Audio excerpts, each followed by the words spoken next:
السلام عليكم ورحمة الله وبركاته. كده يا أولى ثانوي احنا خلصنا من الشرح.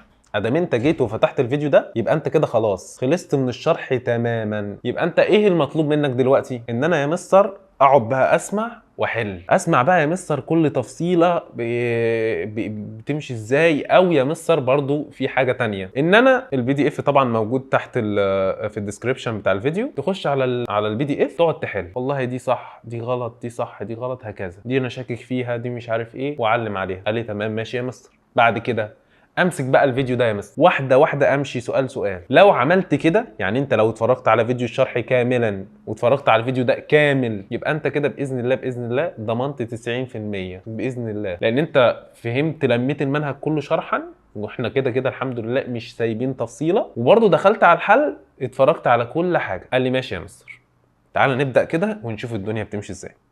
قال لي تعالى الاول يا مستر نبدا بالمنطق، نحل على المنطق احسن الاول. قال لي ماشي.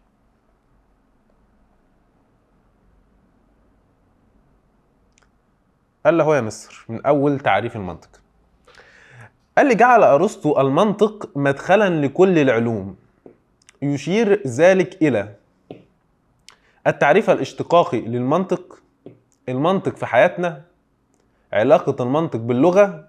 قال لي التعريف الاصطلاحي للمنطق. قال لي يا مستر اول حاجة التعريف الاصطلاحي للمنطق كان ايه؟ قال لي يا مستر هو القواعد العامة لتصحيح الفكر، او القواعد اللي بتصحح لي الفكر. قال لي تمام قوي. معنى ذلك يا مستر ان التفكير اللي بيصحح لي الفكر ده مش شرط يكون في حاجه معينه. قال لي يبقى يا مستر ده التعريف الاصطلاحي للمنطق صح. قال لي ماشي يا مستر. بعد كده قال لي هو الذي يميز بين الاحكام والعمليات الذهنيه الصحيحه وبين العمليات الذهنيه الفاسده، يشير ذلك الى التعريف الاشتقاقي للمنطق، نشأة المنطق، الاستدلال، التعريف الاصطلاحي للمنطق. يا مستر اللي بيصحح قواعد الفكر ايه؟ المنطق، يبقى التعريف الاصطلاحي للمنطق. يتمتع هذا الذكاء بقدرة عالية على التعبير عما بداخله والتواصل مع الآخرين كالشاعر هشام الجح، حينما يلقي على المستمعين والمشاهدين بعضا من قصائده الرائعة. قال لي يا مستر ده يدل على ايه؟ قال لي الذكاء بقدرة عالية على التعبير. قال لي يا مستر يبقى على طول علاقة المنطق باللغة. قال لي يا مستر معنى ذلك ان في حاجه في السؤال بتميز لي اختار ده ولا ده، صح ولا لا؟ يبقى انا لازم ابقى بقرا السؤال مركز جدا جدا جدا. قال لي ماشي يا مستر. قال لي عندما كنت اشاهد احد الحلقات في المنطق على اليوتيوب، فتوقف الفيديو فجأة، ثم فتحت أيقونة الواي فاي فوجدتها على غير العادة بلا أي شبكات، فإنك تستدل على انقطاع الكهرباء. قال لي ماشي يا مستر. ده بيقول لي بيدل على إيه؟ نشأة المنطق، ولا المنطق في حياتنا، ولا التعريف الاشتقاقي للمنطق، ولا العلاقة بين المنطق واللغة؟ قال لي يا مستر استدلال يعني جزء من المنطق، يبقى المنطق في حياتنا يا مستر. انا دلوقتي الكهرباء قطعت، او اسف انا عندي دلوقتي الواي فاي فصل، فاستدليت ان الواي فاي فصل ان ممكن تكون الكهرباء قطعة، او مثلا الراوتر فصل لوحده، ايا كان، بس هو استدل على هنا على ايه؟ على ان الكهرباء قطعت. فقال لك يا مستر يبقى المنطق في حياتنا. قال لي ماشي. عندما ترى ان السيارات التي تسير على الطريق مبتلة والطريق والارض مبتلة، فانك تستنتج سجود امطار. اي من الامثله التاليه تعكس المعنى الاستدلال السابق؟ تعال نقرا واحده واحده يا مستر ونشوف. قال لي عندما يصل رجل المباحث الى مرتكب الجريمه من خلال الادله، رفض زميل لك بالقسم العلمي الالتحاق بالقسم العلمي بسبب ضعف مستواه في مادة الرياضيات، استعانة الطالب بجدول الضرب أثناء قيامه بحل مسألة رياضية، معاقبة الأب لابنه بسبب سوء أخلاقه. قال لي يا مستر تعالى تاني نقرا كده تاني ونشوف. قال لي يا مستر عندما ترى أن السيارات التي تسير على الطريق مبتلة والطريق مبتل والطريق والأرض مبتلين، فإن أنا استنتجت يا مستر إن الدنيا مطرت.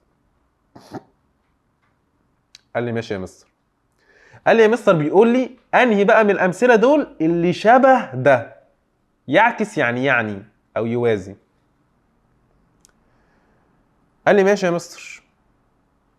قال لي تعال نشوف كل واحده كده بتقول ايه. قال لي عندما يصل رجل مباحث الى مرتكب الجريمه من خلال الادله. قال لي دي زي دي يا مستر ولا لا؟ قال لي رجل مباحث استدل من خلال الادله. قال لي ماشي. انا يا مستر حاسس ان دي اكتر واحده تنفع.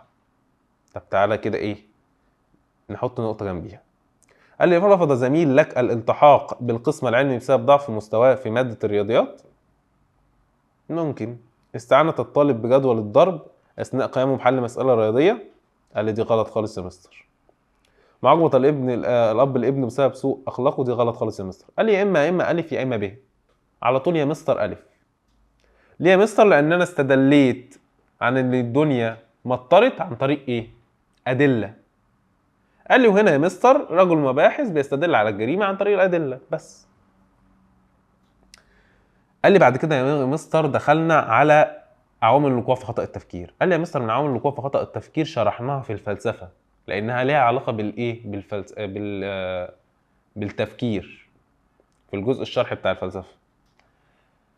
قال لي طب تعالى يا مستر نشوف هنا بس، لكن هي عوامل الوقوع في خطأ التفكير هتجيلك في المنطق، يعني هتجيلك في اسئله المنطق في امتحان في امتحان نص السنه. قال لي ماشي تعالى نشوف يا مستر.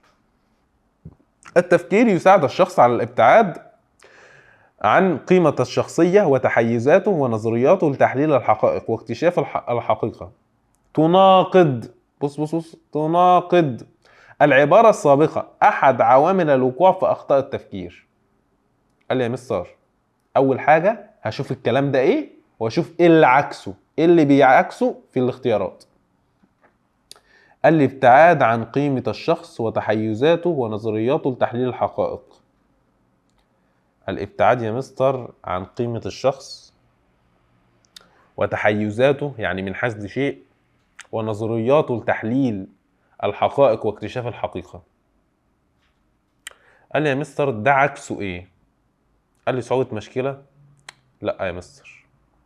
نقص معلومات. لا يا مستر. قال لي يا مستر ده قابلية للاستهواء، لان حاجة اللي بتيجي على هوايا، حاجة انا عايزها. بيقول لك الابتعاد عن قيمة الشخص وتحيزاته، يبقى ده يا مستر قابلية للاستهواء، حاجة على هوايا، حاجة انا عايزها. قال لي يا مستر انا حاسس ان الاسئله صعبه، لو مشيت بنفس الخطوات اللي انا بقولها هتحسها انها سهله. انا بديك طريقه الحل ازاي. قال لي ماشي يا مستر تعال نكمل. لا ينبغي اعاقه التفكير. يفرض ايه؟ قيود غير ضروريه وتضييق مجال عمليه التفكير. تخالف، بص حط لي خط تحت تخالف العباره احد عوامل الوقوع في اخطاء التفكير يا مستر، وهي. قال لي يا مستر لا ينبغي إعادة التفكير بفرض قيود غير ضرورية وتضييق مجال عملية التفكير. قال لي دي ايه يا مستر؟ إعاقة التفكير وفرض قيود. قال لي يا مستر برضو لسه ما وصلتليش الإجابة. وتضييق مجال عملية التفكير. قال لي تعال نشوف يا مستر. قال لي عدم الدقة في استخدام اللغة. قال لي لا يا مستر دي مش تخالف ده. قال لي نقص المعلومات يا مستر. لا. قال لي فرض قيود. قال لي يا مستر يبقى الهيمنة والسلطة. قال لي يا مستر لما انا بفرض عليك قيود وما بخلكش، بقول لك تعمل اللي انا عايزه غصب عنك، يبقى انا كده بفرض عليك، يبقى دي هيمنة يا سلطة يا مستر. قال لي ماشي يا مستر. اتخاذ الفرض القرارات على اساس من الارتياح او العكس. تجسد العبارة احد العوامل الوقوع في اخطاء التفكير، وهي اتخاذ الفرض لقرارات على اساس من الارتياح. تغليب العاطفة يا مستر. قال لي يا مستر حاجة أنا بحبها، حاجة عجبتني، تغليب عاطفة على طول. ارتياح بص، أو العكس كراهية، يبقى حب وكراهية تغليب عاطفة. من أبرز المشكلات التي تواجه البحث العلمي قلة الدراسات السابقة المرتبطة كليا أو جزئيا بموضوع الدراسة، فهذا سيؤثر بالتأكيد على جودة البحث العلمي. يمثل هذا الموقف احد عوامل الوقوع في اخطاء التفكير. قال لي يا مستر، قال لي قلة الدراسات السابقة، يعني معلومات ناقصة. يبقى نقص معلومات يا مستر من غير ما ابص على الاجابات على طول يا مستر. قال لي ماشي. يقول دكتور زكي نجيب محمود: وليكن معلوما ان تقيد حرية الفرد. قال لي يا مستر تقيد حرية الفرد في الوقت نفسه تقييد لما كان يمكن ان يبدعه. مستر هيمنة على طول، هيمنة بيفرض عليا حاجة تقيد الحرية، يبقى هيمنة وسلطة على طول. قال لي ماشي يا مستر. إن ضعف قدرات الباحث الإحصائية ستشكل مشكلة وعقبة أساسية في وجه دراسته البحثية، فعدم التحليل الدقيق للمعلومات أو البيانات بالشكل السليم سيوصله إلى نتائج خاطئة. قال لي يا مستر ثواني، عدم التحليل الدقيق للمعلومات وأن البيانات بشكل سليم سيوصله إلى نتائج خاطئة أو غير دقيقة. يمثل هذا الموقف أحد عوامل الوقوع في خطأ التفكير. إيه يا مستر؟ قال لي يا مستر هو مش عارف يوصل المعلومة بشكل صح. يبقى يا مستر عدم الدقة في استخدام اللغة. هو ما بيدينيش المعلومة بشكل واثق 100% صحيح تمام 100%، ما بيعملش كده. قال لي ماشي يا مستر. يقول ديكارت: يجب ألا أتلقى على الإطلاق شيئا على إنه حق ما لم أتبين بالبداهة إنه كذلك. في المقولة دعوة لتجنب، يعني أبعد عن إيه؟ قال لي يجب ألا أتلقى على الإطلاق شيئا على إنه حق ما لم أتبين بالبداهة إنه كذلك. يعني أنا إيه؟ يعني إيه الكلام ده؟ قال لي يا مستر يعني ما صدقش الحاجة. قال لي ما صدقش حاجة أبدا. ألا أتلقى على الإطلاق شيئا على إنه حق وأبقى واثق منه ما لم أتبين بالبداهة له، يعني هو لو مش باين إن هو كده ليا. قال لي ده إيه يا مستر؟ قال لي يا مستر تغليب عاطفة على العقل لا. قال لي تعصب وتطرف لا يا مستر، ما فيش حاجة انحياز لرأي واحد دون سواه. قال لي قابلية للاستهواء لا يا مستر، يبقى ما فيش غيرها يا مستر. تصرف في إصدار الحكم على طول من غير ما أتعب نفسي. قال لي ماشي يا مستر. قد يكون البحث العلمي بحاجة إلى اختيار عينة دراسية يتم اختيارها من مجتمع البحث، وفي بعض الأحيان قد يكون الوصول إلى هذا المجتمع أو العينة الدراسية فيها عقبات لسبب أو آخر، كوجود كارثة طبيعية في المنطقة أو اندلاع الحروب فيها أو بسبب الظروف الجوية أو غير ذلك من الأسباب التي تعيق عمل الباحث العلمي وجمعه من المعلومات البحثية المطلوبة. تشير العبارة السابقة إلى أن يا مستر صعوبة المشكلة على طول. المشكلة تفوق قدراته، مش هيقدر يحل كل الحاجات الصعبة. ده بهدله خالص. هيعمل له إيه تاني؟ هيعمل إيه؟ حاجة تفوق قدراته. قال لي ماشي يا مستر. نخش بقى يا مستر على الجزء المهم بقى في المنطق بقى يا مستر. بص بقى، الحدود. أول حاجة يقول لك رئيس مصر الحالي يشير إلى رئيس مصر. ممكن كان يقول لي رئيس تركيا، دي طريقة عندي اسمها التخصيص. يبقى ده حد جزئي يا مستر. ابني محمد دائما ما يحصل على أعلى الدرجات، يشير ما تحته خط مستر ابني محمد. بص خصصه، يبقى حد جزئي يا مستر. نبي الإسلام برضو يا مستر. هنا بيقول لي يا مستر قضية منطقية، جملة إنشائية، حد خاص حد كلي. حد خاص تنفع حد جزئي وحد كلي. قال لي جملة إنشائية غلط يا مستر. قضية منطقية غلط يا مستر. قال لي والله يا مستر تنفع، على الكلام ده تنفع والله. قال لي ليه يا مستر؟ عشان موضوعه محمول، مبتدأ وخبر. قال لي قضية منطقية تنفع يا مستر. قال لي بس تنفع برضو حد خاص. يبقى انا لو جات لي الاجابتين هو مستحيل يجيب لك الاثنين، يا جاب لك حد جزئي يا قضيه منطقيه. بس هي قضيه منطقيه صح، وحد خاص او حد جزئي صح.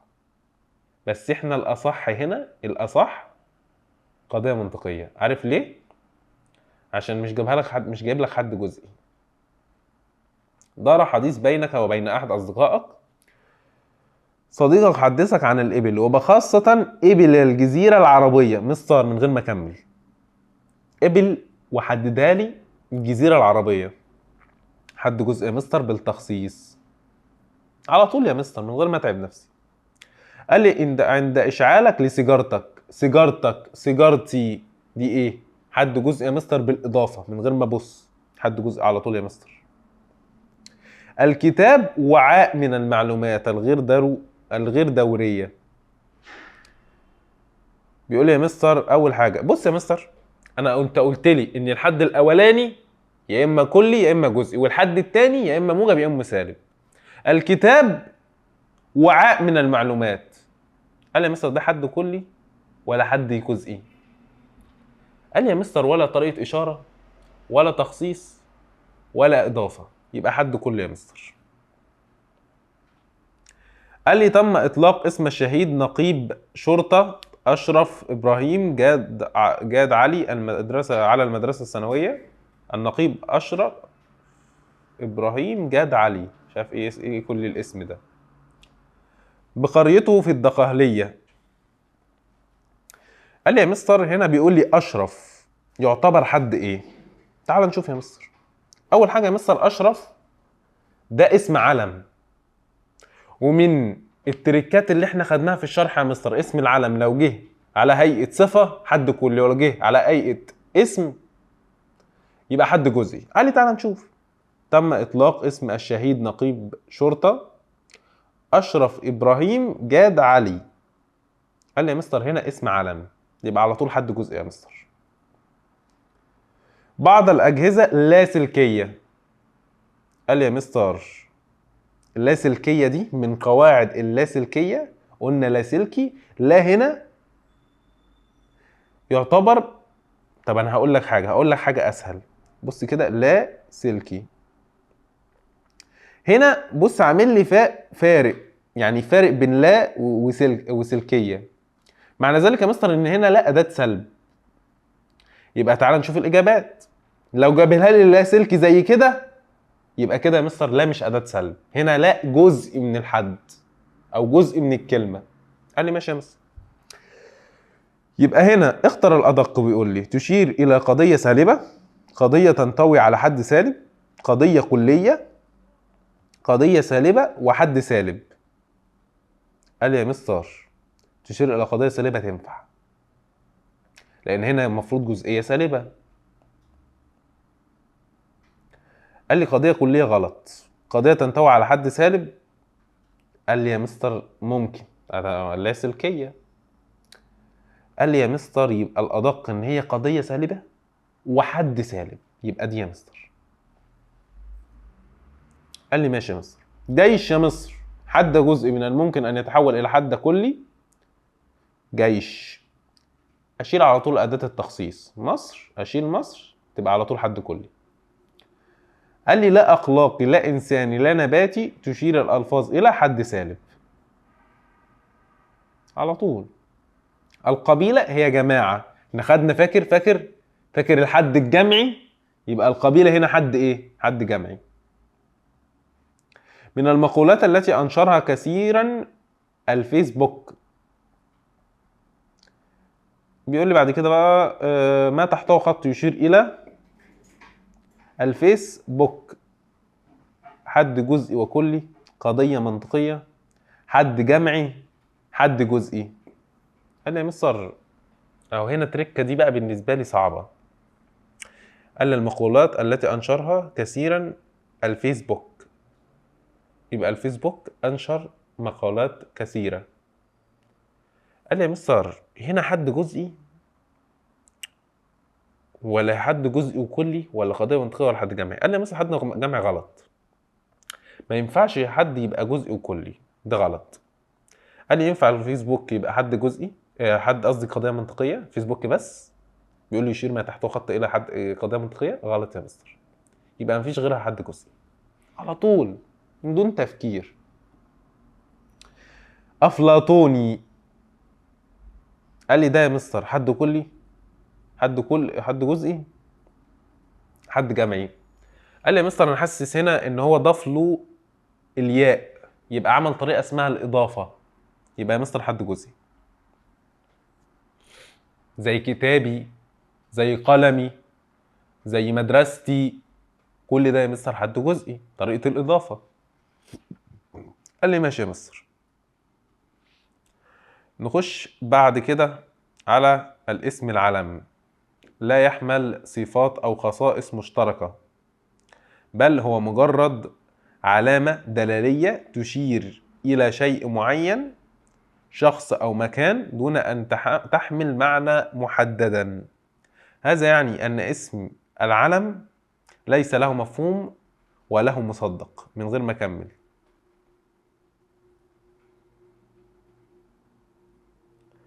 الإجابات له مفهوم أو مصدق، له مصدق وليس له مفهوم. على طول يا مستر اسم العلم ما ينفعش يبقى هفهم ايه احمد، هفهم في مفهوم منه ايه؟ ماليش مفهوم منه يا مستر، لكن ليه مصدق، هو مصدق واحد بس. قال لي ماشي. قد يرتبط الاسم بمعلومات او معاني معينه بناء على معرفه المتحدث او المستمع. مثلا اسم اينشتاين قد يحمل ضمنيا معنى عالم فيزيائي عبقري عند الحديث في سياقات معينه. هذا يعني ان اسم العلم هي يا مستر، هي له مصدق وليس له مفهوم.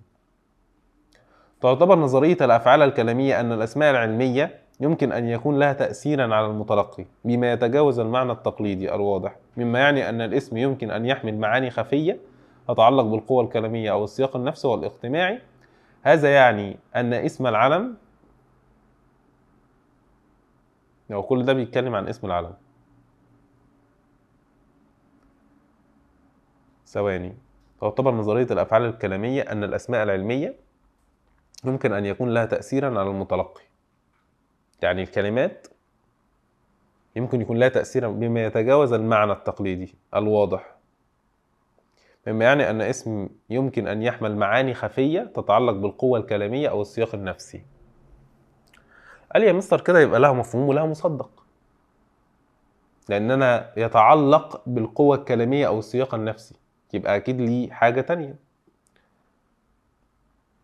يرى سول كريبكي أن اسم أرسطو يطلق على فيلسوف معين، فإن الاسم يستمر في الإشارة إلى ذلك الفرد عبر استخدامه في سلسلة من التواصلات دون الحاجة لأي وصف مرتبط بالاسم.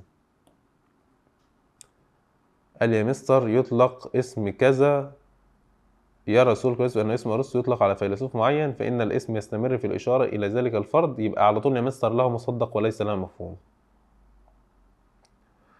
يشير إلى حدود يمكن أن يكون كلاهما خاطئا في نفس الوقت، مثال ساخن وبارد. فيمكن للشيء أن يكون في حالة وسطى مثل معتدل. يشير ما سبق إلى التقابل بين مستر. اللي أنا أعرفه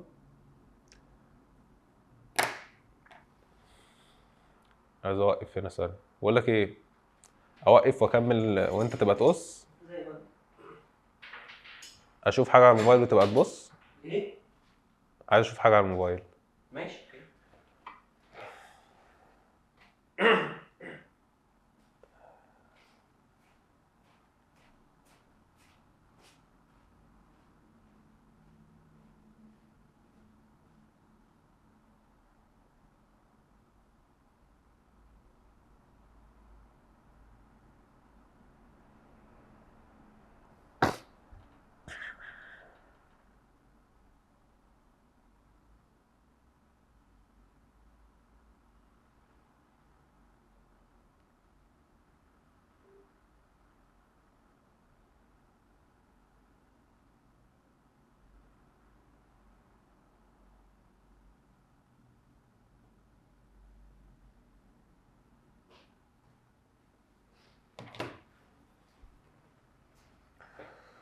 أكمل عادي على طول؟ جاهز؟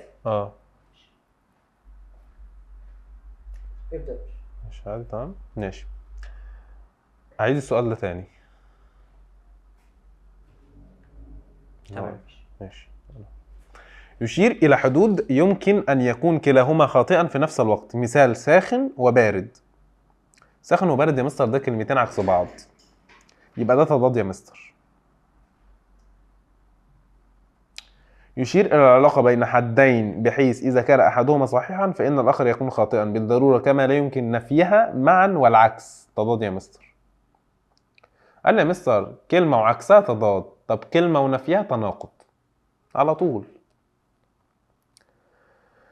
يبقى الشخص لا يمكن أن يكون شجاعا وجبانا في نفس الوقت، في الوقت نفسه آسف، كما يمكن أن يكون الشخص في حالة وسطى مثل حذر أو غير متهور. قال لي يا مستر ده ولا تناقض ولا تضاد، هو المفروض احنا علينا التناقض والتضاد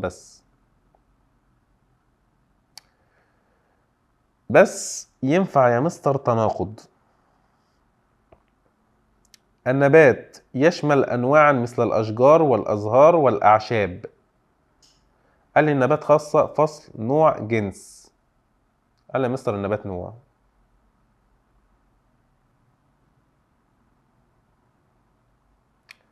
قال لي تمام يا مستر.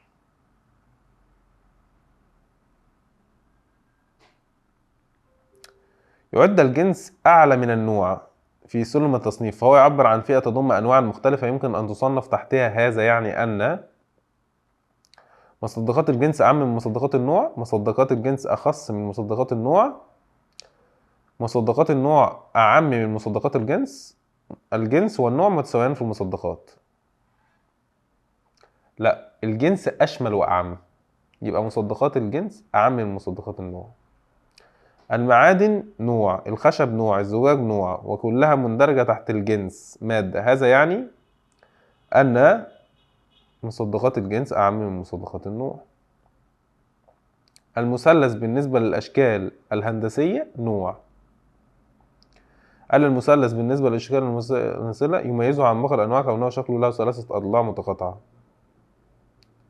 طب هنا المثلث بالنسبة للأشكال الهندسية، هنا الأشكال الهندسية جنس.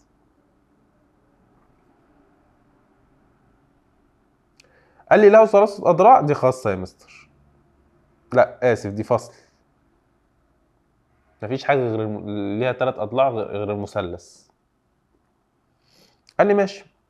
ليس بعض، بص هنا ليس بعض، دي يا مستر على طول جزئية سالبة من غير ما ابص يا مستر. بعض لا حيوان جماد، بعض لا زي ليس بعض هي نفس الفكرة، يبقى جزئية سالبة يا مستر. كل البحار مياهها مالحة. كل يا مستر في أداة كل تبقى كلية، في أداة سلب قال لي لا يبقى كلية موجبة.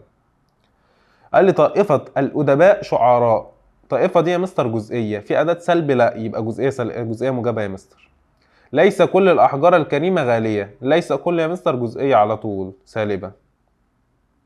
قال لي كل ما يا مستر زي ليس كل زي ليس بعض يبقى جزئية سالبة يا مستر. قال لي قاطبة دي يا مستر كلية، قاطبة الأنهار مياهها غير مالحة، غير يا مستر تسلب الحد ولا تسلب القضية، يبقى غير تخلي القضية موجبة ولكن تخلي الحد سالب. قال لي وقاطبة كلية تبقى كلية موجبة يا مستر. القليل من يبقى جزئية، القليل من الأسر تتبع أساليب التنشئة السليمة، مفيش أداة سلب يا مستر تبقى جزئية موجبة. كل الأدباء مثقفين، قال لي يا مستر كل ومفيش أداة سلب تبقى كلية موجبة يا مستر. 50% 50% يا مستر تبقى جزئية على طول. من الكتب التي أهتم بقراءتها تكون في المنطق مستر 50% ومفيش أداة سلب يبقى جزئية موجبة. قال لي يا مستر لا واحد من الناس غير ناطق. قال لي يا مستر لا واحد من، لا عربي حر، لا مثلا إنسان فاني. قال لي يا مستر كل ده كلية سالبة. الناجحون يكسبون المال. مستر الناجحون على طول يكسبون المال، أكن في كل الناجحون يكسبون المال، أكن في كلمة كل قبليها، يبقى أنا لقيتها كده يبقى على طول أكن قبليها كل، يبقى كل الناجحون يكسبون المال. قال لي يا مستر كل تبقى كلية، مفيش أداة سلب تبقى كلية موجبة. قال البشر يحكمون بالخوف أكثر من المهابة. كل البشر يحكمون بالخوف أكثر من المهابة. قال لي يا مستر في أداة سلب؟ قال لي لا، تبقى موجبة. والبشر هنا ما فيش علامة جزئية، تبقى كل البشر، يبقى كلية مستر موجبة. قال لي لا مهدر للوقت ناجح، زي لا إنسان فاني، لا عربي حر. قال لي يا مستر كل دول معناهم ان مثلا كل الناس ليسوا فانيون، كل العرب ليسوا احرار، يبقى كلية سلابة على طول يا مستر. قال لي كل ما هو انسان، كل ما هو غير انسان هو غير ناطق. كل ما هو غير انسان هو غير ناطق. كل تبقى كلية، وغير انسان وغير ناطق الاتنين ايه؟ غير تسلب الحد ولا تسلب القضية، يبقى الاتنين يبقى كلية موجبة يا مستر. يقول لي ما دولة بدون علم يرمز لها تشير القضية من حيث الكم والكيف إلى. قال لي يا مستر هنا عايز أعرف هي أول حاجة كلية ولا جزئية، وعايز أعرف هي موجبة ولا سالبة. قال لي ما يا مستر، ما من دولة بدون علم يرمز لها. قال لي يعني إيه؟ يعني ما فيش دولة من غير علم بيترمز لها. أهو يا مستر من معناها كده كل الدول ليس بها أعلام لا يرمز لها. يبقى يا مستر دي أنا كده من كلامك عرفتها إن هي كلية سالبة. قال لي يا مستر كل الدول أو ما من دولة، قال لي يا مستر ما من دولة دي يا مستر مش جزئية، دي كلية. بس هو بيحب يلخبطك، يجيب لك ما دي قبل البتاع، يعني بيجيب لك كده حاجة في النص يحب يوقعك. كل ما يتسق مع الأدابة الإنسانية. قال لي يا مستر ده الاستغراق الأول، بس ثواني، احنا قلنا الاستغراق أصنف القضية إيه، والحاجات اللي هي كلية أو سالبة يبقى دي تستغرق. يعني مثلا جه قال لي كلية موجبة، قال لي يا مستر كل هي أول واحدة تبقى كلية، تبقى تستغرق المحمول، يبقى أنا لازم أصنف القضية الأول. قال لي ماشي، كل ما يتسق مع الأدابة الإنسانية العامة هو من صميم الفطرة السليمة. قال لي يا مستر كل ومفيش أداة سلب تبقى كلية موجبة، يبقى الأولى هنا فيها كلية، يبقى تستغرق المحمول بس. أشوف الإجابات بقى، تستغرق الموضوع بس. قال لي يا مستر الإجابات أهي إيه؟ ج. القليل من الحراس الجبناء لم يدافعون عن الشركة. قال لي يا مستر القليل من الحراس الجبناء، القليل من تبقى جزئية، ولم يدافعون عن الشركة. قال لي يا مستر دي أداة نفي، وأنا ما عنديش من أدوات النفي لم. قال لي تنفع؟ قال لك لا، تبقى كلية موجبة، تبقى تستغرق موضوع فقط. هذا الشكل الذي يدل على الاستغراق يشير إلى. قال لي يا مستر الأشكال دي الاستغراق عشان يكون حاجة مستغرقة لازم يبقى ملون كله، لأن هو يشمل كل أفراد الموضوع أو يشمل كل أفراد المحمول. هنا لا ده متلون كله ولا ده متلون كله، يبقى الاتنين مش مستغرقين.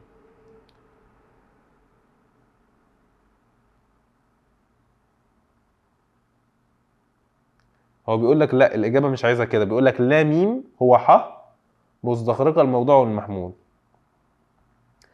الاتنين مش مستغرقين يا مستر، تبقى على طول لا تستغرق، يبقى مفيش غير الإجابة د.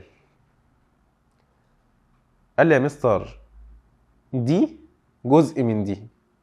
حلو. قال لي ماشي يا مستر، يبقى دي يا مستر واحدة فيها ايه؟ مش يعني مثلا هي دي قضية جزئية سالبة يا مستر. قال لي عرفت منين؟ قال لي لأن واحدة جزء من التانية وفي واحدة مستغرقة. طب قال لي يا مستر ما في عندي اتنين مستغرقين. قال لي الكلية موجبة والجزئية السالبة. قال لي بس في واحدة يا مستر شايفها جزء من التانية، تبقى الجزئية السالبة، تبقى تستغرق المحمول فقط. اهي ب اهو ليس بعض، جزئية سالبة. جميع النبلاء من البشر يتحلون بخصال الطيبة. جميع النبلاء دي كلية، في أداة سلب لا يا مستر تبقى كلية موجبة. يبقى يا مستر اللي يستغرق الموضوع فقط لأن هو أول حاجة. قال لي ماشي يا مستر. قال لي كويس جدا. قال لي شمول الحكم على الموضوع المحمول يبقى الاثنين مستغرقين. قال لي لا، لا. شمول الحكم على المخبر عنه، قال لي يا مستر المخبر به ده المحمول والمخبر عنه ده الموضوع، وهنا كلية يبقى الموضوع فقط يبقى به، من غير ما اكمل الاجابات.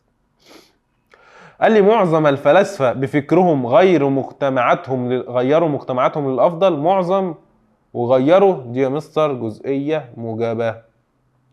قال لي يا مستر يبقى لا تستغرق ده ولا تستغرق ده، يبقى لم تشمل الحكم على افراد المحمول والموضوع. قال لي جميع رجال التربية والتعليم يتجهون إلى إعادة النظر في المنظومات التعليمية. جميع رجال التربية والتعليم يبقى كلية موجبة، مفيش أداة سلب. تشير إلى كلية موجبة يبقى تستغرق مع موضوع بس يا مستر، أدم الأولى. قال لي يا مستر من الآخر كده، لو في اللي هو كل أو سالب يبقى تستغرق. مفيش حاجة من دول يبقى لا تستغرق. في واحدة منهم يبقى تستغرق الأولى موضوع وتستغرق الثانية محمول. قال لي ماشي يا مستر. قال لي هنا تستغرق الموضوع فقط. أنهي من دول مستغرق الموضوع فقط؟ أهي قاطبة كلية تبقى هي يا مستر. قال لي ماشي. كل المزارع السمكية أصبحت موضع اهتمام من الدولة في هذه الآونة، يبقى دي كلية موجبة تستغرق الموضوع فقط. قال لي نخش على الاستدلال يا مستر. قال لي يا مستر ادام انا هحل الاستدلال ارسم المربع قدامي. انا رسمه في خيالي يا عم، مالكش دعوه، بس انت ارسمه قدامك. ترسم المربع فوق الكليات، تحت الجزئيات موجب سالب موجب سالب، فوق تضاد، تحت دخول تحت التضاد، يمين شمال تداخل، في النص تناقض. افكرك تاني في الشرح زي ما شرحنا، افكرك تاني.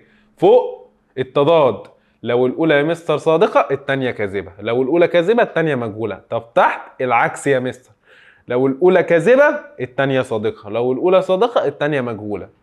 طب التداخل يا مستر لو نازلين صادق صادق كاذب كاذب، طب لو طالعين صادق مجهول كاذب مجهول.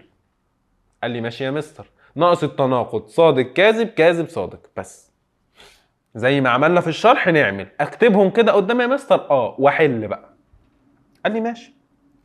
بين القضيتين المختلفتين في الكم والكيف. قال لي مختلفة في الاثنين يا مستر.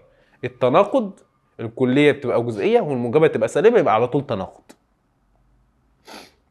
قال لي بين القضيتين المتفقتين في الكم ومختلفتين في الكيف. قال لي ثواني يا مستر، متفقتين في الكم يا اما كلية وكلية يا اما جزئية وجزئية، ومختلفتين في الكيف يا اما موجبة وسالبة موجبة سالبة. قال لي يا مستر ده في التداخل، لان انا بشوف في التداخل هنا كلية وهنا اسف، يبقى ده مش في التداخل.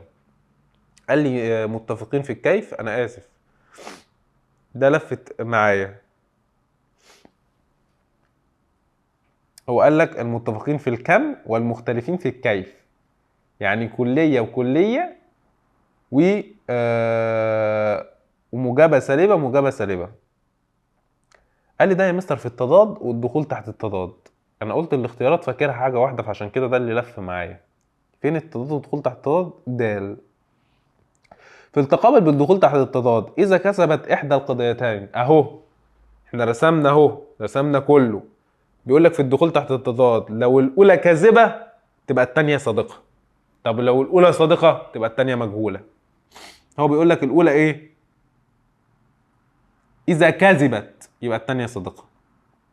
طب اذا كانت القضيه كافه الاساتذه بكليه الاداب قسم الفلسفه عظماء، كافه تبقى كليه ومفيش اداه سلبي تبقى كليه موجبه. صادقه كانت القضيه المتقابله لها بالتداخل. قال لي يا مستر كليه موجبه يبقى تقابل معها بالتداخل تبقى جزئيه موجبه. قال لي ماشي. بيقول لي لو دي صادقه تبقى الثانيه ايه؟ قال لي يا مستر احنا اخدنا اللي فوق الاول كليه موجبه ونازلين، يبقى لو دي صادقه دي صادقه بس.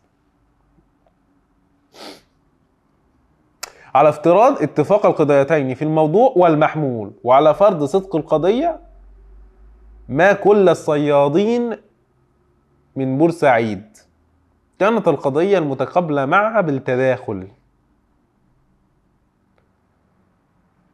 ماشي. بيقول لي بالتداخل، بيقول لي على فرض صدق.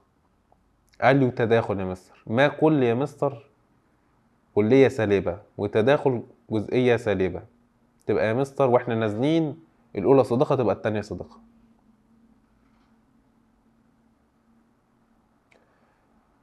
آسف هنعيد الحتة دي تاني. ما كل يا مستر أو إيه؟ لما تحصل غلطة تقف شوية ساكت وتكتب، وقف عد في سرك مثلا 1 2 3 وبعدين كده. ماشي. على افتراض اتفاق القضيتين في الموضوع والمحمول على فرض صدق القضية، ما كل دي يا مستر دي جزئية سالبة. ماشي يا مستر. قال لي جزئية سالبة يا مستر دي تحت، بيقول لي اللي يقابلها بالتداخل، يبقى احنا طالعين مش نازلين. طالعين لو الأولى صادقة التانية مجهولة، تبقى الإجابة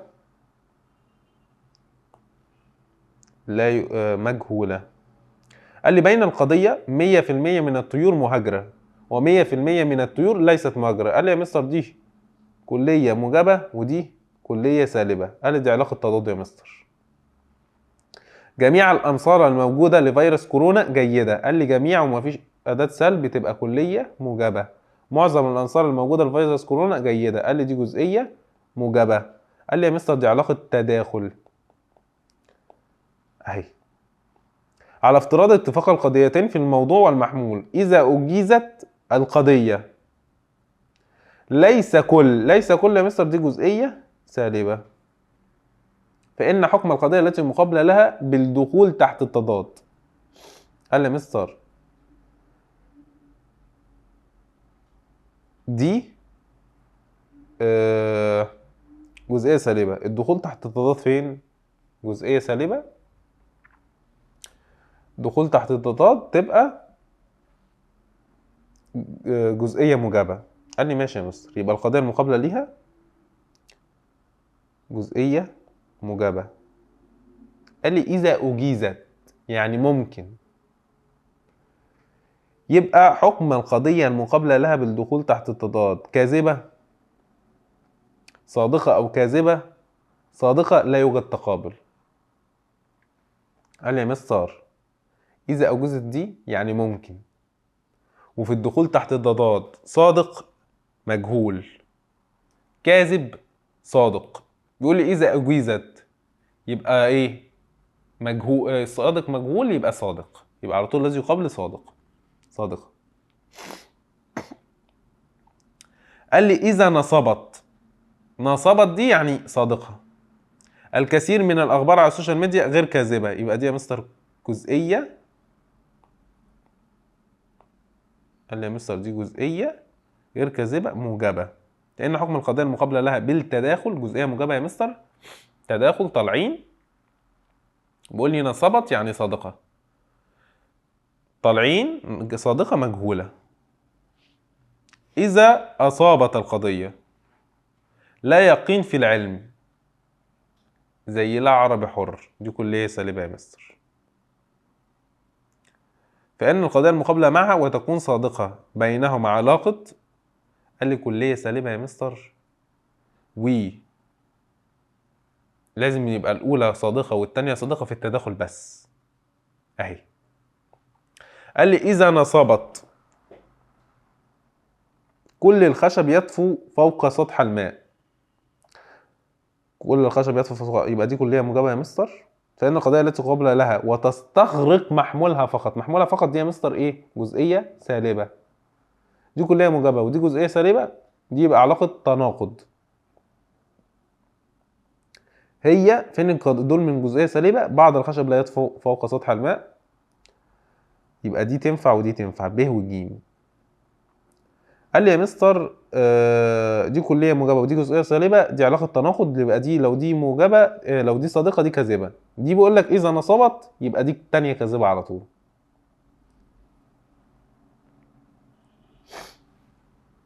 قال لي بين القضيتين لا واحد من الذين يفرطون في حق من حقوق أوطانهم من العرب. لا واحد من دي كلية موجبة يا مستر، ولا عربي لا كل وما جميع وليس كل وكل الكلام ده دي جزئية سالبة، يبقى العلاقة ما بينهم تناقض على طول. بين القضية بعض الكتب مفيدة جزئية موجبة، وليس بعض الكتب دي جزئية سالبة، يبقى علاقة يا مستر على طول دخول تحت التضاد. الشكلان المعبران عن الاستغراق اللذين أمامك على فرض إنهما متفقان في الموضوع والمحمول فأن بينهما علاقة. قال لي الأولى يا مستر مستغرقة الاتنين يبقى دي كلية سالبة. قال لي دي يا مستر واحدة جزء من التانية يبقى مستغرقة المحمول بس، يبقى دي جزئية سالبة. قال لي يا مستر كلية سالبة وجزئية سالبة، يبقى دي يا مستر علاقة تداخل على طول اهي. قال لي ماشي يا مستر. إذا كذبت الغالبية من الطلاب حاضرون، دي يا مستر جزئية موجبة، والغالبية من الطلاب ليس حاضرون، دي جزئية سالبة. قال لي يا مستر بين الجزئيتين دي دخول تحت التضاد. لتحديد حكم القضية الثانية ستعتمد على قانون. قال لي يا مستر الدخول تحت التضاد لو صادق مجهول، ولو كاذب صادق. تعال نشوف يا مستر الحاجات دي بتقول ايه. لا يصدقان معا وقد يكذبان. قال لي ينفع الاثنين يبقوا كاذبين؟ ولا لا يصدقان يبقى ما ينفعش. لا يكذبان معا وقد يصدقان ينفع تبقى دي صادقة ودي صادقة.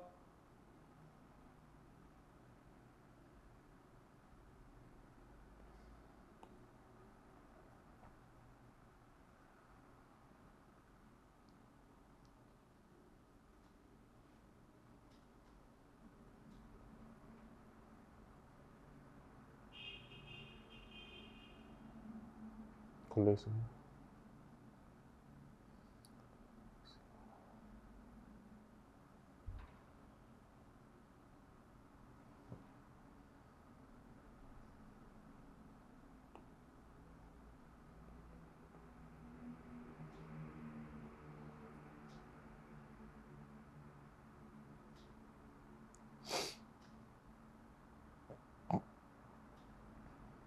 صح.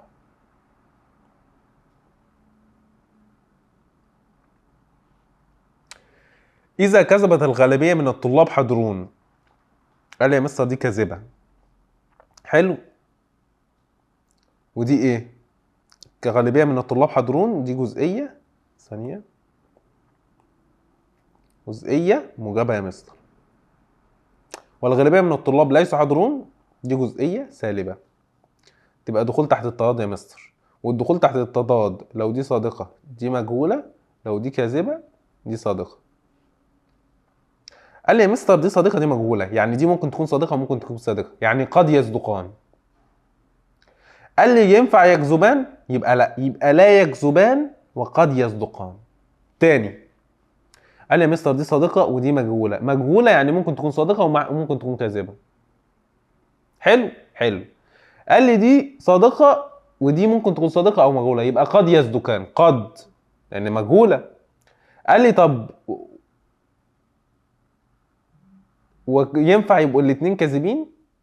قال لي لا يا مستر، ادي دي كاذبة دي صادقة، ينفع الاتنين كاذبين؟ قال لي يبقى لا يكذبان معا وقد يصدقان معا. بين القضية ليس كل، يبقى دي جزئية سالبة يا مستر. ليس بعض جزئية سالبة يا مستر. لا يوجد تقابل على طول من غير ما اتعب نفسي. على فرض صدق القضاء لا شريف خائن دي كلية سالبة يا مستر. فإن حكم القضية التي تقابلها ولا تستغرق أيا من حديها يا مستر، اللي بيستغرقش أيا من حديها بتبقى جزئية موجبة. يبقى كلية سالبة وجزئية موجبة تبقى يا مستر علاقة تناقض. قول لي على فرض الصدق، لو الأولى صادقة والتناقض يبقى الثانية كاذبة. قال لي يا مستر في التناقض صادق صادق صادق كاذب كاذب صادق. بين القضيتين لا واحد من القادة بخائن دي كلية سالبة يا مستر. والكثير من القادة ليسوا خائنين دي جزئية سالبة يا مستر. قال لي دي يا مستر علاقة تداخل على طول على المربع تلاقيها كده. كلية سالبة جزئية سالبة. قال لي بين القضيتين المختلفتين في الكم والكيف. قصدي المختلفتين في الكم والمتفقتين في الكيف. يعني ممكن تكون موجبة وسالبة وسالبة، لكن جزئية وكلية وجزئية ده تداخل يا مستر على طول. كلية وجزئية، لكن هنا موجبة وسالبة وسالبة، وهنا كلية جزئية كلية جزئية، ده تداخل. كل الكتب مفيده كليه موجبه، ولا واحد من الكتب مفيده يبقى دي كليه سالبه. كليه سالبه ودي كليه موجبه. يبقى عندك هنا دي كليه موجبه ودي كليه سالبه، يبقى علاقه تضاد. قال لي يا مستر الشكل ده مهم جدا في المقالي، انا مش هكتبه لك، هجاوبه لك كده، اللي هو يعني هقول لك ايه الاجابه على طول. قال لي اول حاجه الشكل ده يا مستر اللي هو اللي فيه الاتنين متلونين ده كليه سالبه يا مستر. ليه؟ عشان الاتنين متلونين يعني الاتنين مستغرقين. قال لي هنا واحد بس مستغرق يبقى دي جزئيه سالبه يا مستر.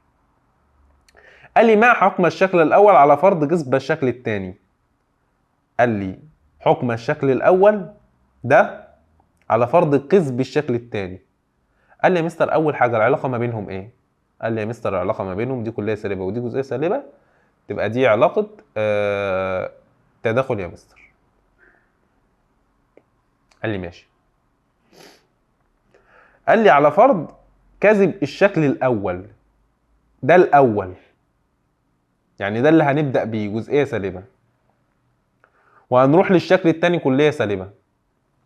قال لي معايا؟ قال لي معاك. يبقى لو ده كاذب احنا تحت وبنطلع، يبقى لو احنا طالعين كاذب مجهول صادق مجهول. الاول بيقول لك على فرض فين ما حكم الشكل الاول على فرض كذب يبقى مجهول. قال لي ارسم الشكل الدائري المعبر عن الاستغراق الذي يتداخل مع الشكل الثاني. قال لي اهو يا مستر، اعمل شكل كده، ده مستغرق ولكن ده مش مستغرق. عارف دي ايه؟ دي كليه موجبه. قال لي ماشي يا مستر. بين كم وكيف القضيه التي تناقض الشكل الاول، وما حكمها اذا كان الشكل الاول قاذب؟ قال لي يا مستر بين كم وكيف القضيه التي تناقض الشكل الاول. بين كم وكيف تناقض الشكل الاول. الاول جزئيه سالبه، ما يناقضه ايه؟ اللي يناقضه كليه موجبه. وما حكمها اذا كان الشكل الاول كاذب. لو ده كاذب، قال لي اول حاجه يا مستر الجزئيه سالبه احطها على المربع، جزئيه سالبه اطلع. او بيقول لي جزئيه سالبه وعايز ده الشكل الاول، قصدي اروح على الكليه الموجبه، يبقى ده التناقض يا مستر، كليه موجبه وجزئيه سالبه. قال لي يا مستر تبقى العلاقه ما بينهم ايه؟ قال لي بيقول لي على بين شكل اذا كان الشكل الاول كاذب يبقى الثاني صادق. قال لي تاني.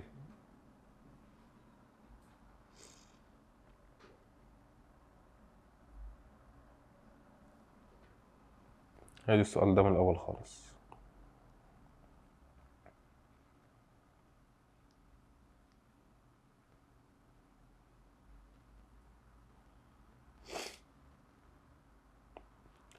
قال لي بص يا سيدي السؤال المقالي ده هنحله. قال لي انظر الى الشكلين اللذان يعبران عن قضيتان على مربع التقابل، ثم اجب بين نوع التقابل بين شكلين. قال لي ماشي. ما حكم الشكل الاول على فرض كذب الشكل الثاني؟ قال لي ما حكم الشكل الاول على فرض كذب الشكل الثاني؟ قال لي بص يا مستر اول حاجه الشكل ده كليه سالبه والشكل ده جزئيه سالبه. قال لي يا مستر دي علاقه تداخل. قال لي والله يا مستر لو احنا نازلين يبقى صادق صادق، يعني هنا بيقول لي لو كذب يبقى كذب كاذب كاذب. طب لو جات لي في الامتحان يا مستر اهو، لو جاب لي ده الاول وده الثاني، لو ده كاذب يبقى ده كاذب. قال لي ماشي. قال لي ده اول سؤال جاوبناه. طب تاني سؤال ارسم الشكل الدائري المعبر عن الاستغراق الذي يتداخل مع الشكل الثاني. قال لي اهو يا مستر ده مستغرق اهو متلون كله وفي جزء واخد جزء منه ده كده اهو، ولا تضايق نفسك يعني. قال لي بين كم وكيف القضيه التي تناقض الشكل الاول. الشكل الاول اهو جزئيه سالبه تناقضه يبقى يا مستر كليه موجبه، عكس بعض تماما، جزئيه تبقى كليه والسالبه تبقى موجبه. قال لي متى يكون على المربع قضيتان صادقتان؟ قال لي يا مستر في التداخل. قال لك وطبق بمثال، يبقى اكتب له مثال على مربع ارسطو. على فرض كذب القضيه لا مؤمن كاذب، قال لي يا مستر دي كليه سالبه. فما حكم التي يقابلها على مربع ارسطو؟ مربع التقابل. قال لي يا مستر ده السؤال ده ناقص. قال لي دي كليه سالبه، ما يقابلها يعني قصدك مثلا تضاد، ماشي. لو بالتضاد ولا هو عايز كل الاجابات؟ قال لي بص،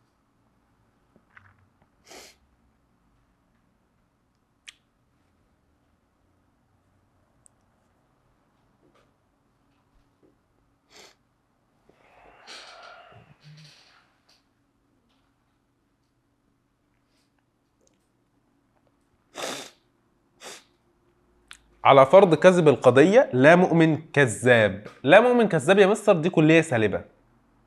فما حكم ما يقابلها على المربع الأرسطو؟ قال لي يا مستر دي كاذبة. يبقى ما يقابلها على مربع أرسطو لو بالتضاد كاذب مجهول، لو بالتناقض كاذب صادق، لو بالتداخل نازلين كاذب كاذب. قلت له كلها يا مستر. قال المجانين ليس في نعيم، كون من بين القوسين قضية منطقية وعلى فرض صدقها، فما حكم ما يقابلها؟ قال لي كل المجانين ليس في نعيم، تبقى دي كلية سالبة يا مستر. يبقى اقول له بقى لو دي صادقة دي يبقى بالتضاد كاذبة وبالتداخل كذا سهلة يا مستر. نخش بقى يا سيدي على القياس. بعد الفلاسفة ليسوا علماء، تصلح في القياس أن تكون. قال لي يا مستر القياس، قال لي دي أول حاجة ما ينفعش تكون مقدمة كبرى. قال لي بس ينفع تكون مقدمة صغرى وينفع تكون نتيجة. يبقى دور على المقدمة الصغرى والنتيجة. قال لي في مقدمة صغرى؟ قال لك وفي نتيجة. قال لي يا مستر لأن في القياس لو في واحدة منهم جزئية تنزل جزئية، لو في واحدة منهم سالبة تنزل السالبة. قال لي ماشي. على فكرة الإجابة الأدق يعني مقدمة كبرى ونتيجة. يعني هو السؤال ده أصلا يعني اللي حطه، يعني هقول لك اللي حطه كان عايزك تختار الإجابة دي، لأن هو ممكن يجيب لك المقدمة الصغرى كلية. قال لي ماشي يا مستر. أي مما يمثل القياس الصحيح؟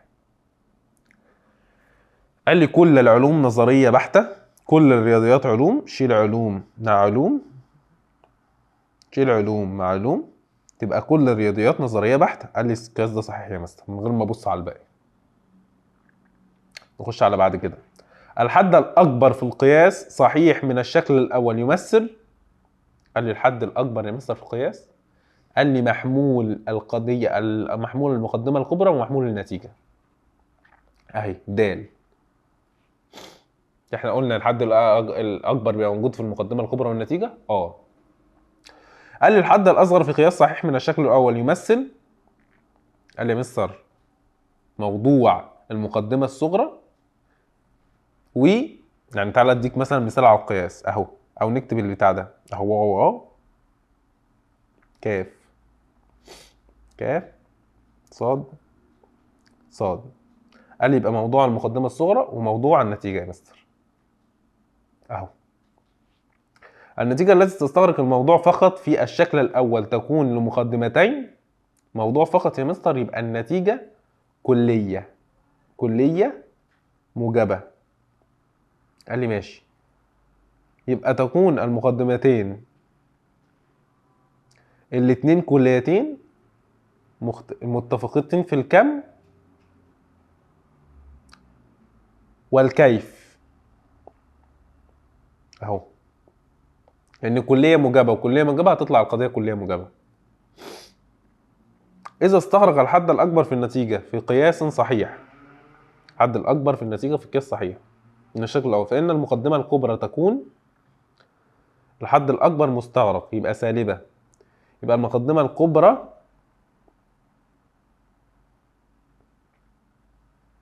قال لي يا مستر اهو الشكل لسه رسمين. يبقى المحمول ده مستغرق، يبقى المقدمة تنفع كلية سالبة، ده أدق حاجة. قال لي لأن المقدمة الكبرى إذا استغرق الحد الأصغر في النتيجة في قياس صحيح من الشكل الأول فإن المقدمة الكبرى تكون لو الحد الأصغر مستغرق في النتيجة، يعني الموضوع مستغرق في النتيجة، تبقى القضية دي كلية موجبة. قال لي ماشي، فإن المقدمة الكبرى أكيد الاتنين موجبتين. أني في الاتنين دول موجبتين أهي. إذا كانت القضية كل المثقفين ليسوا فلاسفة. قال لي يا مستر دي كلية سالبة يا مستر. نتيجة في قياس صحيح من الشكل الأول فإن مقدمة الصغرى تكون ثواني يا مستر. قال لي دي نتيجة، معنى ذلك إن في حاجة من المقدمتين سالبة. قال لي نتيجة في قياس صحيح. وقال لي يا مستر أدم كلية يبقى الاتنين كلية، يبقى فإن مقدمة الصغرى قال لي أدم كلية يا مستر تبقى الاتنين كلية، وأدم سالبة يبقى واحدة موجبة وواحدة سالبة، يبقى المقدمة الصغرى كلية سالبة أهي. هو الصوت اللي حصل ده؟ إيه الصوت؟ مش عارف، في صوت حصل كده. صوت إيه؟ مش عارف، شوف الموبايل كده. موبايلي صامت. حد رن من نص ساعة. لا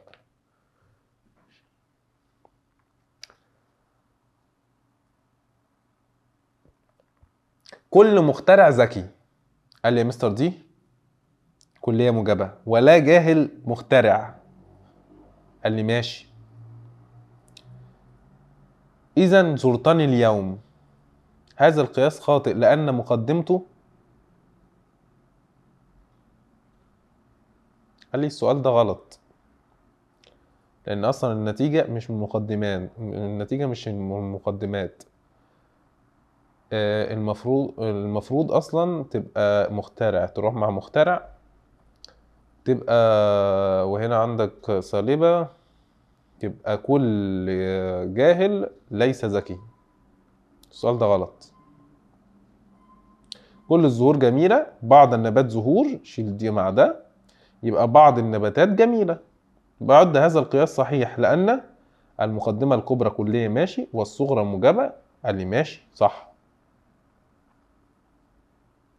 القياس الذي يستغرق أكبر عدد من الحدود تكون مقدمة الصغرى والكبرى كليتان موجبتان. قال لي لا. مقدمته الكبرى كلية موجبة والصغرى جزئية موجبة. لا، يعني مقدمته الكبرى كلية سالبة والصغرى كلية موجبة. ده هيستغرق 5 حدود. ليه؟ لأن المقدمة الكبرى هتبقى كلية سالبة والمقدمة الصغرى كلية موجبة والنتيجة كلية سالبة. تبقى دي 5 حدود مستغرقين. إذا كانت نتيجة القياس من الشكل الأول كلية سالبة فإن الحدود المستغرقة في المقدمتين أدم النتيجة كلية سالبة يبقى المقدمتين كليتين، وأدم النتيجة سالبة تبقى واحدة موجبة وواحدة سالبة. قال لي ماشي يا مستر. يبقى النتيجتين كليتين وواحدة موجبة وواحدة سالبة، يبقى عندك ادي حدين مستغرقين وواحدة موجب وواحدة سالب، السالبة مستغرقة، يبقى كده 3 حدود. قال لي يبقى الحدود المستغرقة في المقدمتين 3 حدود. قال لي في قياس الشكل الأول كلية المقدمة الكبرى تضمن استغراق. قال لي كلية المقدمة الكبرى، يبقى المقدمة الكبرى كلية، يبقى الحد الأول في المقدمة الكبرى مستغرق، يبقى الموضوع مستغرق في المقدمة الكبرى، والموضوع مستغرق في المقدمة الكبرى، يبقى ده حد أوسط. أهو يا مستر واو واو كاف كاف صاد صاد بيقول لي ده مستغرق، يبقى على طول يا مستر ده موضوع المقدمة الكبرى، يبقى ده الحد الأوسط هو المستغرق. القضية الجزئية السالبة تصلح في القياس الصحيح أن تكون جزئية سالبة، تنفع تبقى يا إما مقدمة صغرى أو نتيجة. يبقى مقدمة صغرى أو نتيجة. قال لي تنفع تبقى مقدمة. على فكرة السؤال ده برضو قاصد يخليك تختار الإجابة دي، مقدمة كبرى أو نتيجة. بس الاصح مقدمه صغرى ونتيجه، ده الاصح. قال لي ماشي يا اسطى. الضرب الصحيح للقياس هو، قال لي عندك جزئيه سالبه كليه موجبه. قال لي يا مستر جزئيه وكليه تنزل جزئيه، سالبه وموجبه تنزل سالبه. قال لي ده صح يا مستر. طب تعال نشوف الغلط الباقي غلط ليه. قال لي دي جزئيه موجبه ودي جزئيه موجبه. قال لي جزئيتين قياس خاطئ. قال لي كليه وجزئيه تنزل جزئيه، موجبه وموجبه تنزل موجبه، كليه وكليه تنزل كليه، سالبه وسالبه لا قياس من اتنين. قال لي على فكره الاتنين دول صح، جزئيه وكليه تنزل جزئيه، وسالبه وموجبه تنزل سالبه. قال لي يا مستر بس دي غلط. انا هقول لك. طب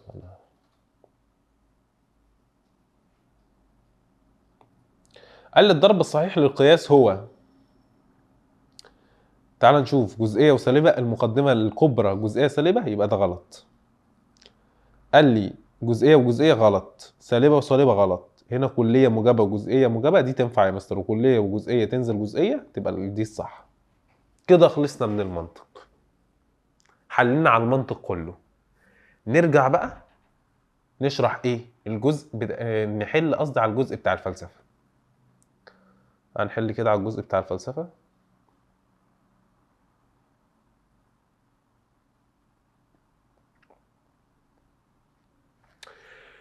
يقول دكتور نجيب محمود فقيرة: هي تلك النفوس التي لا تخفف الوطأ لأنها لا تدري أن أديم الأرض هو من هذه الأجساد. تشير العبارة السابقة لأن هؤلاء الأشخاص يفتقدون. قال لي تلك النفوس. قال لي النفوس يا مستر تبقى صحة نفسية على طول من غير ما أفكر. قال لي ماشي يا مستر. يقول توماس هنري هيكسري: اجلس أمام الحقيقة وكأنك طفل صغير، كن مستعدا للتخلي عن كل أفكارك المسبقة واتبع الطبيعة. قال لي يا مستر ده تحليل وتقويم ونقد. يقول توماس إديسون: أنا فخور إني لم أخترع أسلحة. تجسد العبارة السابقة إن هذا العالم يتحلى ب. قال لي يا مستر هو معنى ذلك إن هو لم يخترع أسلحة، هو مش عايز حد يتأذي، لأن كان الأسلحة كانت هتضر الناس، يبقى دي منفعة عامة يا مستر. قال لي في إطار أنشطة الدائرة العامة للتوظيف في النمسا يقدم دعم خاص إلى الأشخاص الذين يواجهون صعوبة خاصة في الحصول على موطئ قدم في سوق العمل. الناس اللي عندهم يعني عجز بيسهلوا لهم. دي منفعة عامة يا مستر، الدولة بتعمل ده أو الناس بتعمل ده عشان تنفع الناس اللي هي عندها عجز أو عندها مرض يعني. اقترح علينا بيكون أن نتحلى بالعقل النقدي أكثر من النقلي كي نؤسس لمعرفة سليمة. تقص العبارة أن يتحلل بالتحليل والتقويم والنقد.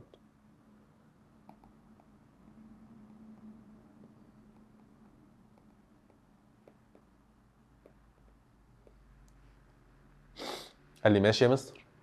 يقول توفيق الحكيم: تعلم تعلم من أخطاء الآخرين. قال لي بس يا مستر أخطاء الآخرين يعني عايز ننفع نفسي، حيث أنك لن تعيش ما يكفيك من العمر.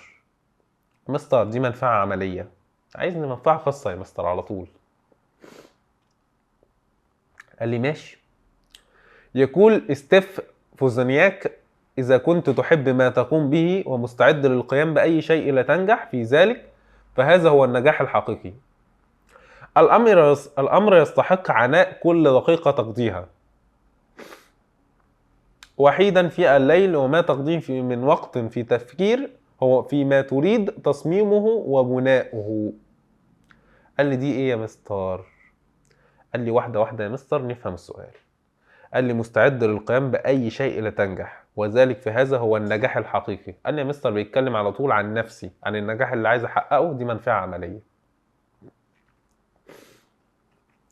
أن المستفيد من تطبيق فلسفة الجودة في التعليم العالي عدة أطراف. قال لي يا مستر فلسفة الجودة دي منفعة عامة. على طول بيقول لي المستفيد من اللي هيطبق ده في التعليم العالي دي منفعة عامة.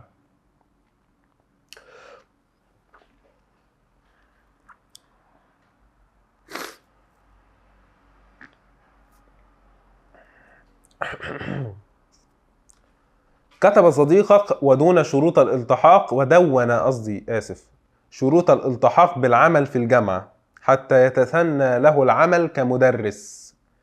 يعبر الموقف السابق عن أحد حالات التفكير وهو. قال لي يا مستر كتب ودون شروط الالتحاق بالعمل في الجامعة. قال لي يا مستر ده هو كتب وعمل كده ليه؟ عشان ما ينساش. قال لي يبقى ده تذكر ماضي يا مستر. قال لي يا مستر ليه مش تنظيم تفكير؟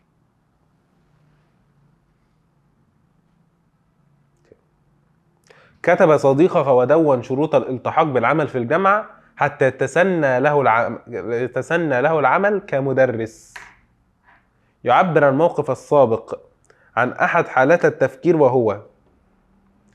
قال لي يا مستر هنا عايز يتسنى. قال لي يتسنى له العمل كمدرس يعني عايز يشتغل دكتور في الجامعة. قال لي ماشي يا مستر هو دلوقتي طالب في الجامعة وكتب الشروط اللي عايزة تخليه طالب مدرس في الجامعة، يبقى هو بيعمل ايه؟ بيخطط للمستقبل يا مستر، يبقى تخطيط للمستقبل. قال لي هدفي ان اسافر للعمل بالخارج. مستر على طول اسافر بره اشتغل بره، تخطيط للمستقبل. قال لي ماشي. حوالي 25,000 دجال في الوطن العربي يقومون بفتح المندل والتنبؤ بالمستقبل. قال لي يا مستر اسلوب خرافي يعتمد على اسباب ساذجه.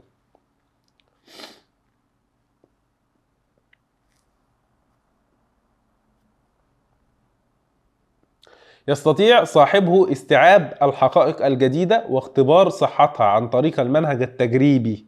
تجربة يا مستر تبقى علمي. يسعون إلى تفسير أي ظاهرة تفسيرا منطقيا مقبولا من الوجهة العقلية الخالصة. مستر وجهة عقلية خالصة، تفسيرا دقيقا فلسفي. تعد حركة الرياح وتصريفها وتغيير حركتها حارة أو باردة حتى تنشئ الغيوم لينزل المطر. قال لي يا مستر ده تفسير علمي بيفسر لك ايه اللي بيحصل. يقول الطهطاوي تفاءل فالله يسمع صوتك. في اللحظة التي تعتقد فيها أن كل شيء خذلك. قال لي يا مستر ده أسلوب ديني. قال لي ارجع لربنا. قال لي اديني مثالين بقى، اديله أي مثالين من عندك. قدرة الله في خلق الكون، قدرة الله في تحريك السماوات، قدرة الله في خلق الجبال، قدرة الله في خلق الإبل. اديله أي مثال من عندك. قال لي ماشي يا مستر. قال لي والتاني يرى ابن سينا أن الإنسان نشأ جاهلا في معرفته ولا يستطيع أن يخرج من جهله إلا باستعمال العقل في تفسير قضايا الكون. قال لي مثلا ده أسلوب الفلسفي وادي له أي مثال. قال لي طبق المثال على الأسلوب الخرافي. تجل شعوذة. بص ادي له اللي هو الناس اللي هم بيقروا الكف والكلام ده، ادي له أي مثال على الكلام ده. عندما ظهر سقراط غير مجرى الفلسفة. ماشي. في أمور الأرض وقضايا الإنسان والذات البشرية، فاهتم بالأخلاق والسياسة. قال لي تشير العبارة السابقة إلى الفلسفة من حيث المنهج.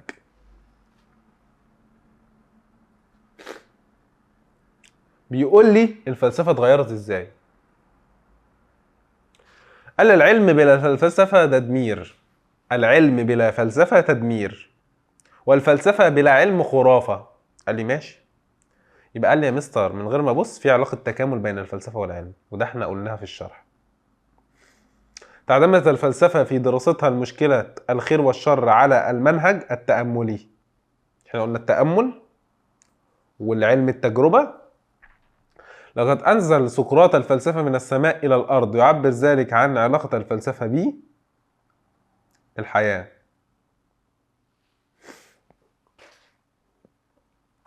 تحول الوصول إلى أحكام شاملة بعضها نقدي ولا تعبأ بما عليه الواقع. دي الفلسفة. قال لي غاية الفيلسوف من دراسة نمو النبات هو الوصول إلى العلل البعيدة. قال لي العلل القريبة والأسباب المباشرة والعلل المباشرة ده أسلوب علمي. دراسة تأثير الحرارة على تمدد المعادن يعتمد على الملاحظة والتجربة. أسلوب علمي. يقول ويليام جيمس أن الإنسان يجب أن يشاهد صحة رأيه وخطأه في الإجراءات العملية. قال لي ماشي يا مستر. تشير المقولة السابقة إلى، يقول لي أن يجب أن الإنسان أن يشاهد صحة رأيه وخطأه. قال لي يا مستر ده منهج الفلسفة ولا منهج العلم؟ قال لي ده منهج العلم يا مستر.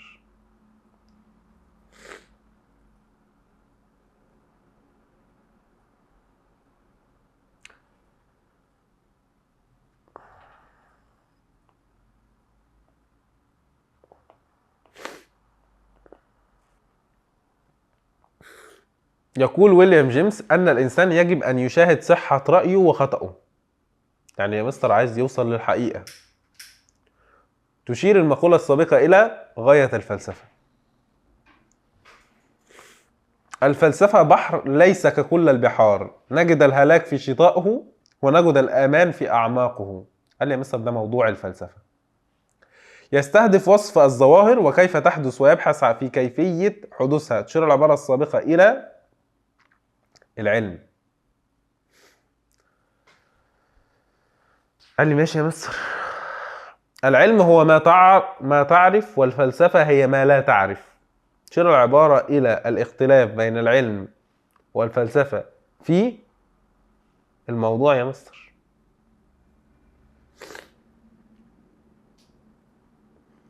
دراسة الأزمنة الجيولوجية وطبقات الأرض خصائصها من موضوعات العلم. الفلسفة هي نبت المجتمع، بينما العلم لا وطن له. يعبر ذلك عن الاختلاف العلم عن الفلسفة من حيث الموضوع يا مستر. قال لي الفلسفة لا تسعى للوصول إلى الاتفاق العام حول المعرفة وتؤمن بمشروعية الخلاف، هذا يعني أن معارف الفلسفة، قال لي الفلسفة لا تسعى للوصول إلى الاتفاق العام، غير يقينية. قال لي يا مستر لأن مختلفة. ثانية.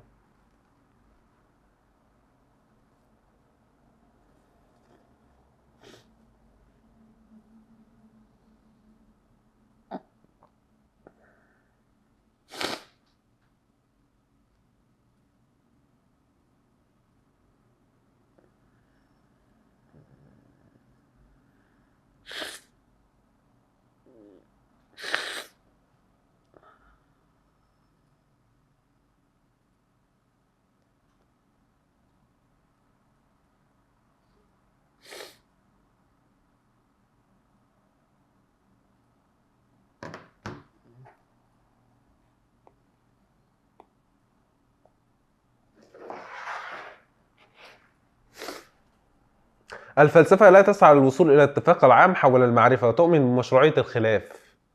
قال لي يا مستر الخلاف لأن كل فيلسوف ليه وجهة نظر، فده يدل على أن الفلسفة نسبية متغيرة. تعد نشاطا ذهنيا يعبر عن القوانين العامة في الوجود سواء في الطبيعة أم المجتمع. والتفكير الإنساني وعملية المعرفة تشير إلى، قال لي الكلام ده بيشير إلى إيه؟ تعد نشاطا ذهنيا عن القوانين العامة في الوجود سواء في الطبيعة أو المجتمع. قال لي يا مستر العلم بس؟ قال لي ممكن. قال لي الفلسفة بس؟ ممكن. قال لي العلم والدين؟ قال لي قوانين عامة في الوجود سواء في الطبيعة أو المجتمع. قال لي يا مستر أنا شايف الأقرب الفلسفة، لأن هي الفلسفة اللي اتكلمت عن كل شيء، علم شامل جامع. قال لي من الاستخدامات التي يمكن فيها استخدام القلم الرصاص غير الكتابة والرسم لكي تستطيع الإجابة لهذا السؤال بسرعة وطرح أفكار عديدة. لابد أن تمتلك إحدى مهارات التفكير الإبداعي وهي الطلاقة. قلنا الطلاقة إصدار كثير من الأفكار. القدرة على توليد فكرة بسهولة عن طريق توجيه مسار التفكير بحسب تغيير المثير أو متطلبات الموقف، تعكس العبارة إحدى مهارات التفكير الإبداعي وهي الأصالة. قال لي استطاع صديقي استخدام علبة معدنية في ابتكار العديد من الأفكار في ساعة واحدة، ومنها صنع فانوس من جسم العلبة، وصناعة قرط للأذن من الغطاء. قرط دي اللي هي حاجة للودان. يطبق ذلك إحدى مهارات التفكير الإبداعي وهي أصالة، طلاقة، مرونة. قال لي يا مستر ده من حاجة واحدة عمل منها كذا فكرة، يبقى طلاقة يا مستر. المرحلة القابلة للتنفيذ يا مستر، المرحلة القابلة للتنفيذ اللي هو خلاص أنا خلصت، اللي هو هعرضها، الإشراق. تعرف بالعمق العقلي والذي يتم فيها التحليل والتوليف والتقييم وتتبع المشكلة في عقلك الباطن. ده يا مستر اختمار. قال لي نخش بعد كده يا مستر على نشأة الفلسفة. قال لي لم يكن التمييز بين النفس والجسم أيضا يحمل بعد معنى التمييز بين المادي والروحي، فالفلاسفة الطبيعيون الأوائل بحثوا عن أصل الأشياء في مادة حية تستحيل إلى غيرها عن طريق تطورها التدريجي، سواء كانت هذه المادة الحية الماء أو الهواء أو اللامتناهي اللامحدود أو النار. يمثل ذلك إحدى مراحل الفلسفة وهي، قال لي يا مستر في الفلاسفة الطبيعيون الأوائل دول في اليونان على طول. ربنا يكرمك إن شاء الله لو دخلت آداب فلسفة هتاخدهم أول حاجة في الكلية، ما تقلقش. اللي هو زي طاليس وأنكسمندريس وأنكسمانس والناس دي. توجد العديد من التعريفات للجودة يمكن أن نذكر منها عرفها الموسوي. إيه ده؟ لأنها فلسفة شاملة. يا مستر أنا اللي يهمني فلسفة شاملة. قال لي فلسفة شاملة دي يا مستر يعني تشمل كل شيء. قال لي يبقى ده اتجاه أول يا مستر. طب تعالى يا مستر بيقول لي في حاجات ممكن يكون اتجاه تاني. الظروف الإدارية للتحسين المستمر لعمليات التعليم تتفق مع العبارة؟ لا، اتجاه أول يا مستر على طول من غير ما أفكر. الفلسفة أم العلوم وفقا للاتجاه الأول. الاتجاه الثاني، الاتجاه الأول والثاني معا المعنوي اللغوي. قال لي يا مستر الفلسفة أم العلوم وفقا للاتجاه الأول. صح، هي السؤال محلول تقريبا. يقول أخوان الصفا أن من الفلسفة أولها محبة العلوم وأوسطها معرفة الحقائق الوجود وآخرها القول والعمل بما يوافق العلم. تتفق العبارة مع الاتجاهين معا في الفلسفة. دي أقرب حاجة.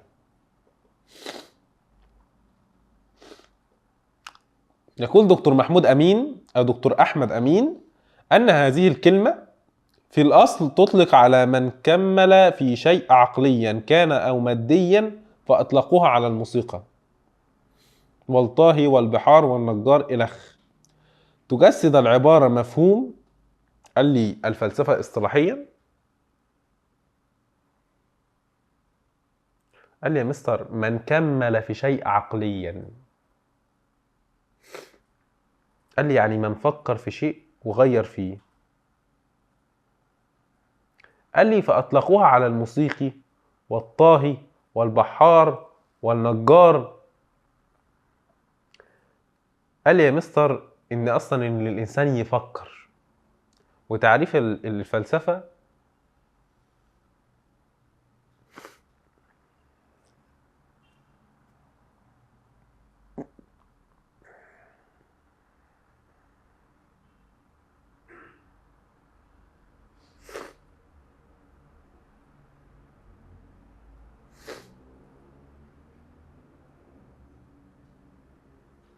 يقول دكتور أحمد أمين أن هذه الكلمة في الأصل تطلق على من كمل في شيء عقليا كان أو ماديا فأطلقوها على الموسيقي والطاهي والبحار والنجار إلخ. تجسد العبارة مفهوم. قال لي يا مستر يعني الإنسان يفكر ويسعى في شيء ويكمل فيه. ده تجسد إن إيه الفلسفة اصطلاحيا الحكمة الاتجاه الأول في تعريف الفلسفة. قال لي يا مستر الاتجاه الثاني. ان الانسان يفكر في شيء معين ويطور فيه، ان كل فيلسوف له وجهة نظره، هو ده. تهدف الى فهم ما يجعل التشريعات صحيحة او مشروعة، وكيف يجب ان يتم تطبيقها وتنفيذها في المجتمع. يمثل ما سبق احد مجالات ايه؟ الى فهم ما يجعل التشريعات صحيحة. تشريعات يا مستر يعني قوانين، يعني ثواب وعقاب، يبقى فلسفة القانون. قال لي ايه ترتبط بايه؟ بمفهوم العدالة، حيث تسعى الى الاجابة عن اسئلة حول كيفية تحقيق العدالة، فلسفة قانون يا مستر. الاجهاض قضية مثيرة للجدل في العديد من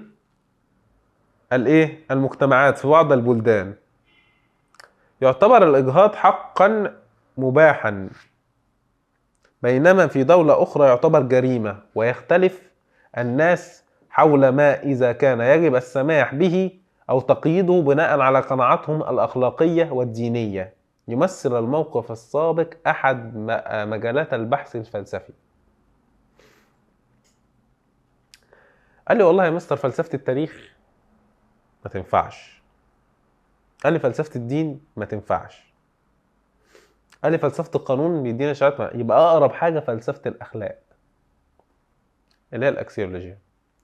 فنان يبدع عملا فنيا ثم يكتشف أن عمله قد شرك أو تم استخدامه دون إذن منه. من العدل أن يتمكن الآخرون من الاستفادة من إبداع شخص آخر دون تعويضه. كيف يجب أن يتم تنظيم الحقوق؟ حقوق وعدالة، فلسفة قانون يا مستر. ما الفرق بين الإيمان والمعرفة؟ وهل يجب أن يكون الإيمان مبنيا على العقل؟ إيمان يا مستر، فلسفة الدين على طول.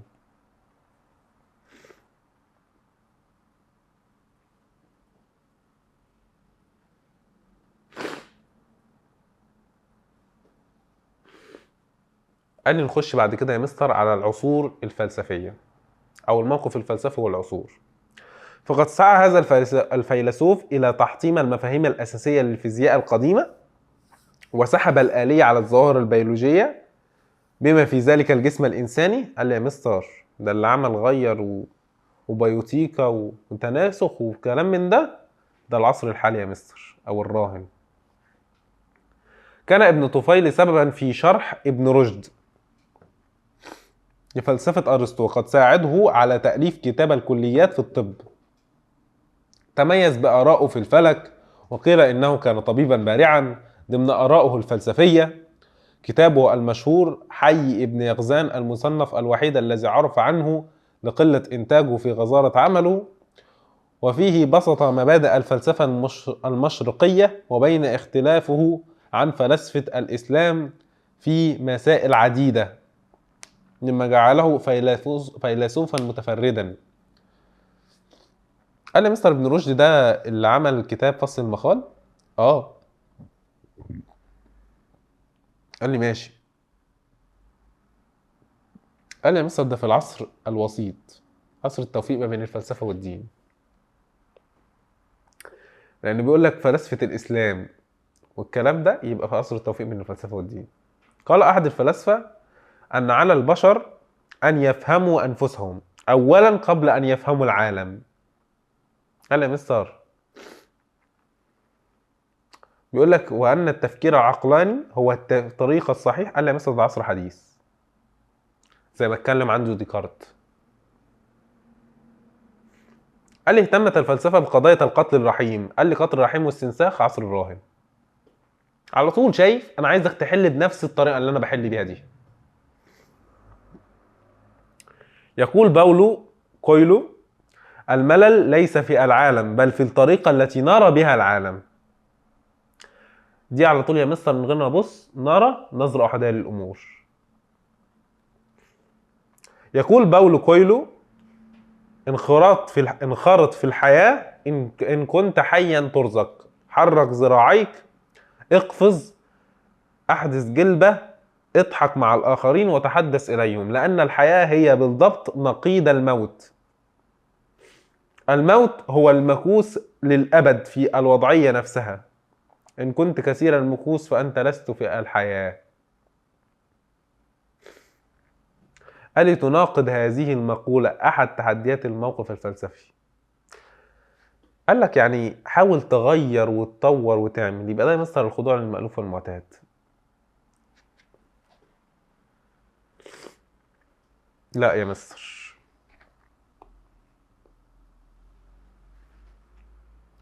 عيد تاني. خلصت؟ خلصت ايه؟ يعني انت كده خلاص ولا لسه قدامك شوية؟ انا خلاص؟ اه والله خلاص من بدري. بجد والله. انا عايز اروح من بدري والله. يعني انت خلصت كله؟ كله ايه؟ الفيديوهات بتاعتك كلها؟ حلقة الشرح كلها خلصت، فاضل بس هتترندر والبرومو الصغير خلص واعمل لك بتاع البكالوريا ده. ماشي. هو قدامك قد ايه يعني مثلا؟ اقل من ربع ساعة والحل الفيديو هيبتدي رن. ماشي، وانا برضو قدامي بتاع ربع ساعة وتلت ساعة ماشي، قدامي. الفيديو هيبتدي ريندر ده يعني هو قدامه حوالي 3 ساعات يخرج بقى كفيديو. يعني قصدك عمل ما يتأكتف ويتحمل. ده ينفع انت انا ترفع؟ خلصت مونتاج، هو الجهاز بيرندر بقى كل التعديلات اللي انا عملتها ايوه بيجمعها طلعوا على الفيديو. فاهم فاهم. ماشي.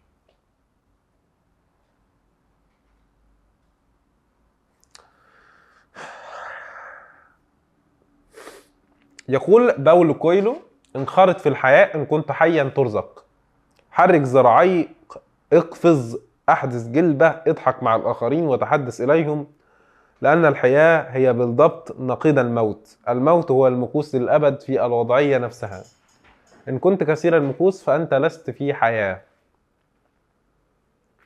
قال لي يا مستر تناقض هذه المقولة، يعني عكس إيه؟ ثانية أهو. قال لي تناقض يا مستر.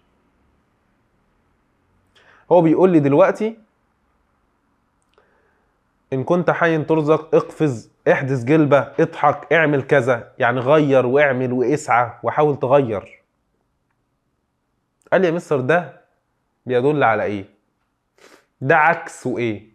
قال لي الافتقار للشجاعة الفكرية. هو مش عايز يغير، هو ثابت على حاجة معينة وروتين معين وحاجة معينة، مش عايز يغير ولا يجتهد ولا يعمل أي حاجة. قال لي إذا أراد أحدا أن يكون كما لم يريده الآخرون أن يكونوا، فإنه سيسير غضبهم بالتأكيد. يريد هذا الشخص في العبارة أن يتغلب على أحد التحديات الموقف الفلسفي، وهي قال لي يا مستر الخضوع للمألوف والمعتاد. لا تجهد نفسك بالتوضيح، لأن البعض يصغى فقط لما يريد سماعه. يعني إيه؟ الواحد عايز يسعى يعني بيركز مع اللي هو عايز يسمعه بس. تشير المقولة السابقة لأحد تحديات الموقف الفلسفي، وهي النظرة الأحادية للأمور.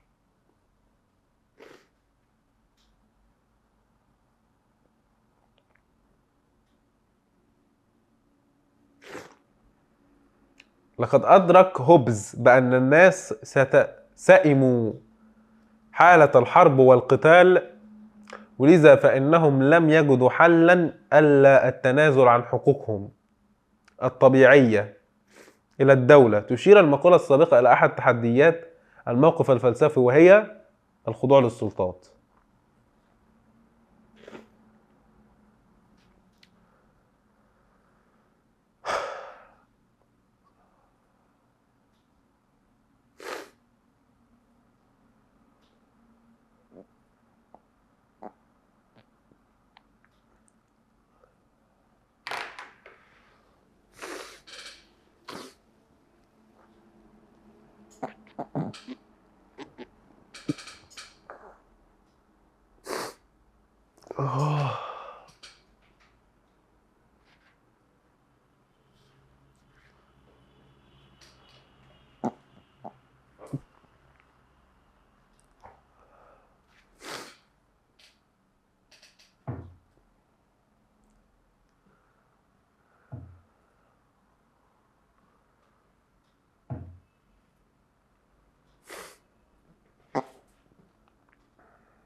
تصديق الأخطاء كونها تأتي من أشخاص لهم مكانتهم في المجتمع. تجسد المقولة السابقة أحد تحديات الموقف الفلسفي يا مستر. قال لي تصديق الأخطاء كونها تأتي من أشخاص لهم مكانتهم في المجتمع. قال لي يا مستر يعني أنا عشان الناس عندهم سلطة ومكانة فبيعملوا اللي هم عايزينه، يبقى دي يا مستر على طول الخضوع للسلطات. قال لي يقول نيتشه الاعتقادات الراسخة هي أعداء الحقيقة، وهي أكثر خطأ من الأكاذيب. قال لي اعتقادات راسخة هي أعداء الحقيقة، يعني اللي أنا الحاجات اللي بتيجي بديهية هي أعداء الإيه؟ الحقيقة، الخضوع للمألوف والمعتاد.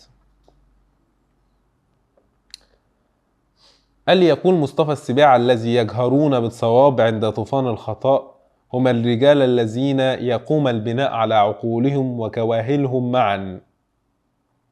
تاني، يقول مصطفى السباع الذين يجهرون بالصواب، اللي مش عارفين الصح، عند طوفان الخطأ هم الرجال الذين يقوم البناء على عقولهم. يعني ايه؟ يعني اللي هم بيقول لك اللي هم مش عارفين الصح ايه، يعني لما بيجي الخطأ، لما بيجي يعني الغلط، بيخلي عقولهم كهولة، يعني مش زي ما تقول وقفت.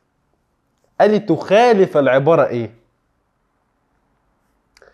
قال لي خضوع للمألوف المعتاد. قال لك لا. قال لي النظرة الوحدية للأمور ممكن. قال لي خضوع للسلطات لا. قال لي الافتقار إلى الشجاعة الفكرية. قال لي يا مستر هنا بيقول لك يجهرون الصواب، يعني هم مش عارفين ايه الصح اصلا. بيقول لك لما بيجي طوفان الخطأ هم اصلا ما بيعرفوش يفرقوا ما بين ده وده. قال لي يا مستر معنى ذلك ان النظرة الأحادية للأمور أقرب. يقول مصطفى السباعي من اطمأن إلى القوة فهو مغلوب، ومن اطمأن إلى اللجأ فهو مخلوع. إلى الجاه آسف. الشق الثاني من المقولة يجسد أحد تحديات الموقف الفلسفي. خضوع للسلطات على طول. الجاه اللي هو الحاجة الكبيرة. عند مشاهدتك أنت زملائك لأحد البرامج الثقافية التي تناولت بعض المصطلحات الجديدة لم يهتم بها زملائك وقمت أنت بالبحث عنها لتصل إلى حقيقتها. دعوة لمواجهة أحد النظرة أحدية للأمور. لا قصدي آسف، الخضوع للمألوف المعتاد دي الأصح. لابد له أن يعيد توحيد الأجزاء ويدرك عبر ذلك الخصائص والعلاقات التي كانت تفصلها. دي المهارات بقى، دي التركيب يا مستر. قد استطاع العلماء تفكيك الشفرة الوراثية، وهذه العبارة تدل على أن العلماء قد واجهوا معضلة غامضة فاتضحت فيما بعد عن طريق التفكيك. يبقى التحليل يا مستر. تتمثل هذه المهارة في لم شمل التفاصيل وتوحيدها كي تكتمل الصورة. التركيب يا مستر. خطوة منهجية يقوم بها الإنسان ويفرضها فرضا على المشكلات والمعضلات التي تجابهه، يعني تواجهه، كي تفشي سرها وتعطي شفرتها. فهي عملية مصطنعة ومفتعلة غرضها تبديد الغموض. قال لي يعني ايه يا مستر؟ تاني، خطوة منهجية يقوم بها الإنسان، يعني حاجة مرتبة يفرضها فرضا على المشكلات والمعضلات التي تجابهه كي تفشي سرها. مستر تحليل على طول. قال لي يا مستر عايز يفصص ويوصل للحل. تحليل. هذه المرحلة توليفية تنسيقية تحافظ على تناغم وانسجام الكل. قال لي التركيب. قدرة المتعلم على تنظيم وتوفيق العناصر والأجزاء والتفاصيل لتشكل نمطا أو هيكلا لم يكن موجودا من قبل، وتتضمن وتجسد العبارة مهارة. قال لي التركيب.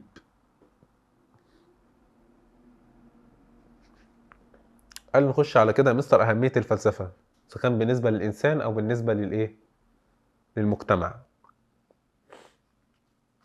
فلسفة الستويين مثل أفكار سينيكا وماركوس وأورليوس توفر أدوات للتعامل مع القلق وعدم اليقين من خلال التركيز على قبول ما لا يمكن تغييره والسيطرة على ما يمكن تغييره. هذه الأفكار يمكن أن توقظ الإنسان ليعيش حياة أكثر هدوء ورضا. تعبر هذه المقولة عن أهمية الفلسفة في قال لي يا مستر التعامل مع القلق وعدم اليقين من خلال التركيز على قبول ما لا يمكن تغييره والسيطرة على ما يمكن تغييره. هذه الأفكار يمكن أن توقظ الإنسان ليعيش حياة أكثر هدوءا ورضا. قال لي يا مستر تنمية الوعي.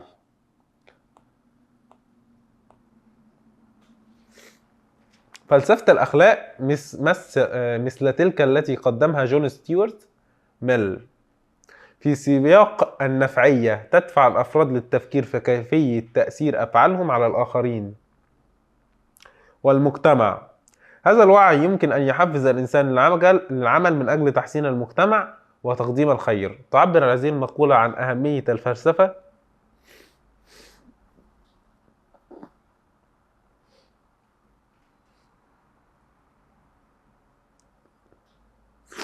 تنمية الوعي الفردي. ليه يا مستر؟ لأن بتغير من طريقة تفكير الفرد اتجاه المجتمع والأخلاق وكل الكلام ده. عندما يواجه الفرد مواقف معقدة أو قضايا أخلاقية يمكنه تطبيق نظرية العقل النقدي لجون ستيوارت ميل لتحليل المعتقدات والقيم الشخصية بطريقة نقدية، مما يساعد على اتخاذ قرارات مبنية على التفكير المنطقي والتفكير النقدي. قال لي يا مستر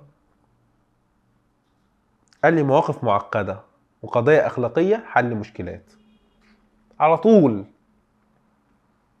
العالم الافتراضي والواقع الفعلي يمثل الموقف السابق أحد مجالات قال لي يا مستر الوجود الأنتولوجيا. يتعلق بما يجب أن نعتبره صحيحا أو خاطئا جيدا أو سيئا، يشمل ذلك دراسة المبادئ الأخلاقية، العدالة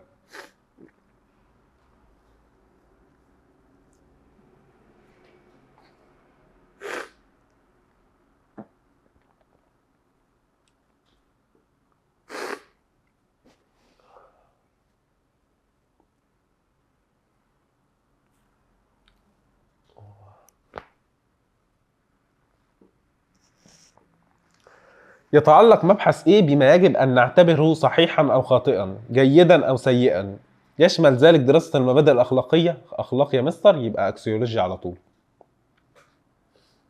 ما هو الخير وما الذي يجعل الأفعال أخلاقية؟ هل الأخلاق نسبية تختلف من مجتمع لآخر أم موضوعية ثابتة وتطبق على المجتمع؟ هذه التأصيلات تمثل أحد مجالات الفلسفة، وهي قال لي يا مستر الميتافيزيقا ما وراء الطبيعة، الابستمولوجي المعرفة، أنتولوجيا وجود، أكسيولوجيا قيم. قال لي يا مستر الأخلاق نسبية تختلف من عادة ثابتة أو مطلقة وتطبق على الجميع. قال لي يا مستر الأخلاق يبقى الأكسيولوجيا. ما هو الجمال؟ قال لي يا مستر جمال وكل ده يندرج تحت القيم يبقى أكسيولوجيا. قلنا جمال وخير وحق. شخص يفكر في التبرع بجزء من أعضائه لأحد أقاربه. قال لي ماشي يا مستر. هل التضحية بجزء من جسدي من أجل مساعدة شخص آخر هو ما يجعلني أخلاقيا؟ يمثل الموقف السابق أحد مجالات البحث الفلسفي أكسيولوجيا برضو. عندما بيتكلم عن الأخلاق أكسيولوجيا. شخص يشاهد لوحة فنية معاصرة ويقول لا أفهم لماذا يعتبر الناس هذا الفن جميلا. هذا يسأل سؤال حول معايير الجمال، وهل يمكن أن يكون الجمال معايير موضوعية أم أن التقدير؟ قال يا مستر كل ده تبع الأكسيولوجيا. قال يا مستر أهمية الفلسفة بالنسبة للمجتمع. الفيلسوف ينظر إلى التغيرات التاريخية وتأثيرها على المجتمع لفهم السياق الأوسع. على سبيل المثال قد يبحث في تطورات الثورة الصناعية لفهم التغيرات الاجتماعية. قال يا مستر رسم الإطار الفكري الأيديولوجي. قدم ماركس مفهوم الاشتراكية حل وحيث تكون وسائل الإنتاج مملوكة للجميع. قال لي علاج مشكلة المجتمع. قدم روسو مفهوم العقد الاجتماعي حيث يوافق الأفراد على العيش تحت حكم مشترك يهدف إلى تحقيق المساواة والعدالة. اعتقد أن الحكومة يجب أن تعبر عن الإرادة العامة وتعمل لصالح الجميع وليس لصالح الطبقة الحاكمة فقط. يعكس ذلك الارتقاء بالمجتمع ككل. لازم المجتمع كله يرتفع، مش يهتم بحاجة معينة وحاجة لا. قدم رولز مفهوم العدالة كإنصاف حيث يجب أن يتم توزيع الثروة والفرص بطريقة تضمن أن الأقل حظا في المجتمع يستفيدون. دعا إلى إعادة توزيع الموارد التي يحقق العدالة للجميع. علاج مشكلات المجتمع. يقول لويس إنسيولا الاسم ده يعني اكتشاف نفسها، وتم إثبات هذا الاكتشاف في حماس شعبها وتضامنها ورغبته في التعبئة والاستعداد لمواجهة المشاكل الضخمة التي كانت تنتظرنا للوصول إلى نهضة اقتصادية. تعبر هذه المقولة عن البصيرة واليقظة، إن هم شافوا الحاجات اللي عندهم غلط إيه وإن هم حاولوا يغيروا. تبحث الفلسفة عن كل مسألة ويمكن البحث فيها، ويمكن أن القول إنها تبحث عن العالم من أين جاء ولماذا جاء وما الهدف من مجيئه. تشير العبارة السابقة إلى أن الموقف الفلسفي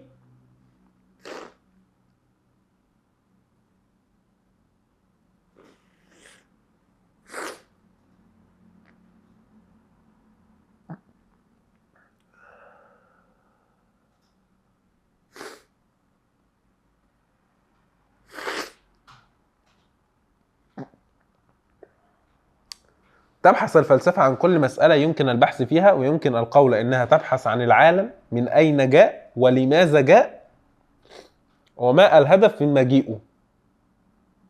قال لي يا مستر تساؤل على طول، دهشة أثار التساؤل. عاصر ديمينج الكثير من التغيرات التي حدثت في المجتمع الأمريكي وتأثر بها بشكل مباشر، فعمل على تغيير السلوك من خلال ما يقوم به من فعل، وركز على تغيير أسلوب التفكير حيث رأى من الضروري أن يغير الإنسان طريقة تفكيره فيما يفعل والسبب الذي من أجله يفعل هذا الفعل أو ذاك، وتقوم فلسفته على أن الموظفين هم الذين يتحكمون فعليا في عملية الإنتاج. لذلك وضع نظريته على 4 محاور أساسية هي خطط نفذ، افحص، صحح. تشير العبارة السابقة إلى أن الموقف الفلسفي الاتساق والدقة المنطقية. على طول. قد يكون العالم مليئا بالقصص المأساوية لكنه أيضا مليء بحكايات التغلب على المأساة. تعكس العبارة السابقة احتجاجا لأحد خصائص التروي والصبر. قال لي يا مستر لازم أصبر عشان أقدر أتغلب على المشكلات والمأساة اللي أنا بقابلها وكل الحاجات دي. قال لي كده نبقى الحمد لله خلصنا حل على الفلسفة والمنطق، وانت كده لميت المنهج كله وقدرت تسيطر عليه. كل المطلوب منك انك لو في جزئية وقعت منك تعيدها تاني وتالت لغاية ما توصل لك، بحيث تبقى انت عملت اللي عليك. وان شاء الله ان شاء الله ان شاء الله ربنا هيوفقك في الامتحان ادام انت كل ما في وسعك عملته من شرح حل. الحاجات اللي ما فهمتهاش حاولت انك تفهمها، والحمد لله ما سيبناش نقطة الا ما شرحناها، وكل حاجة حلينا عليها، فلمينا كل حاجة على قد ما نقدر. فانت كده عملت اللي عليك وزيادة، وان شاء الله موفق بإذن الله في امتحان الفلسفة، وربنا يوفقكم جميعا، والسلام عليكم ورحمة الله وبركاته.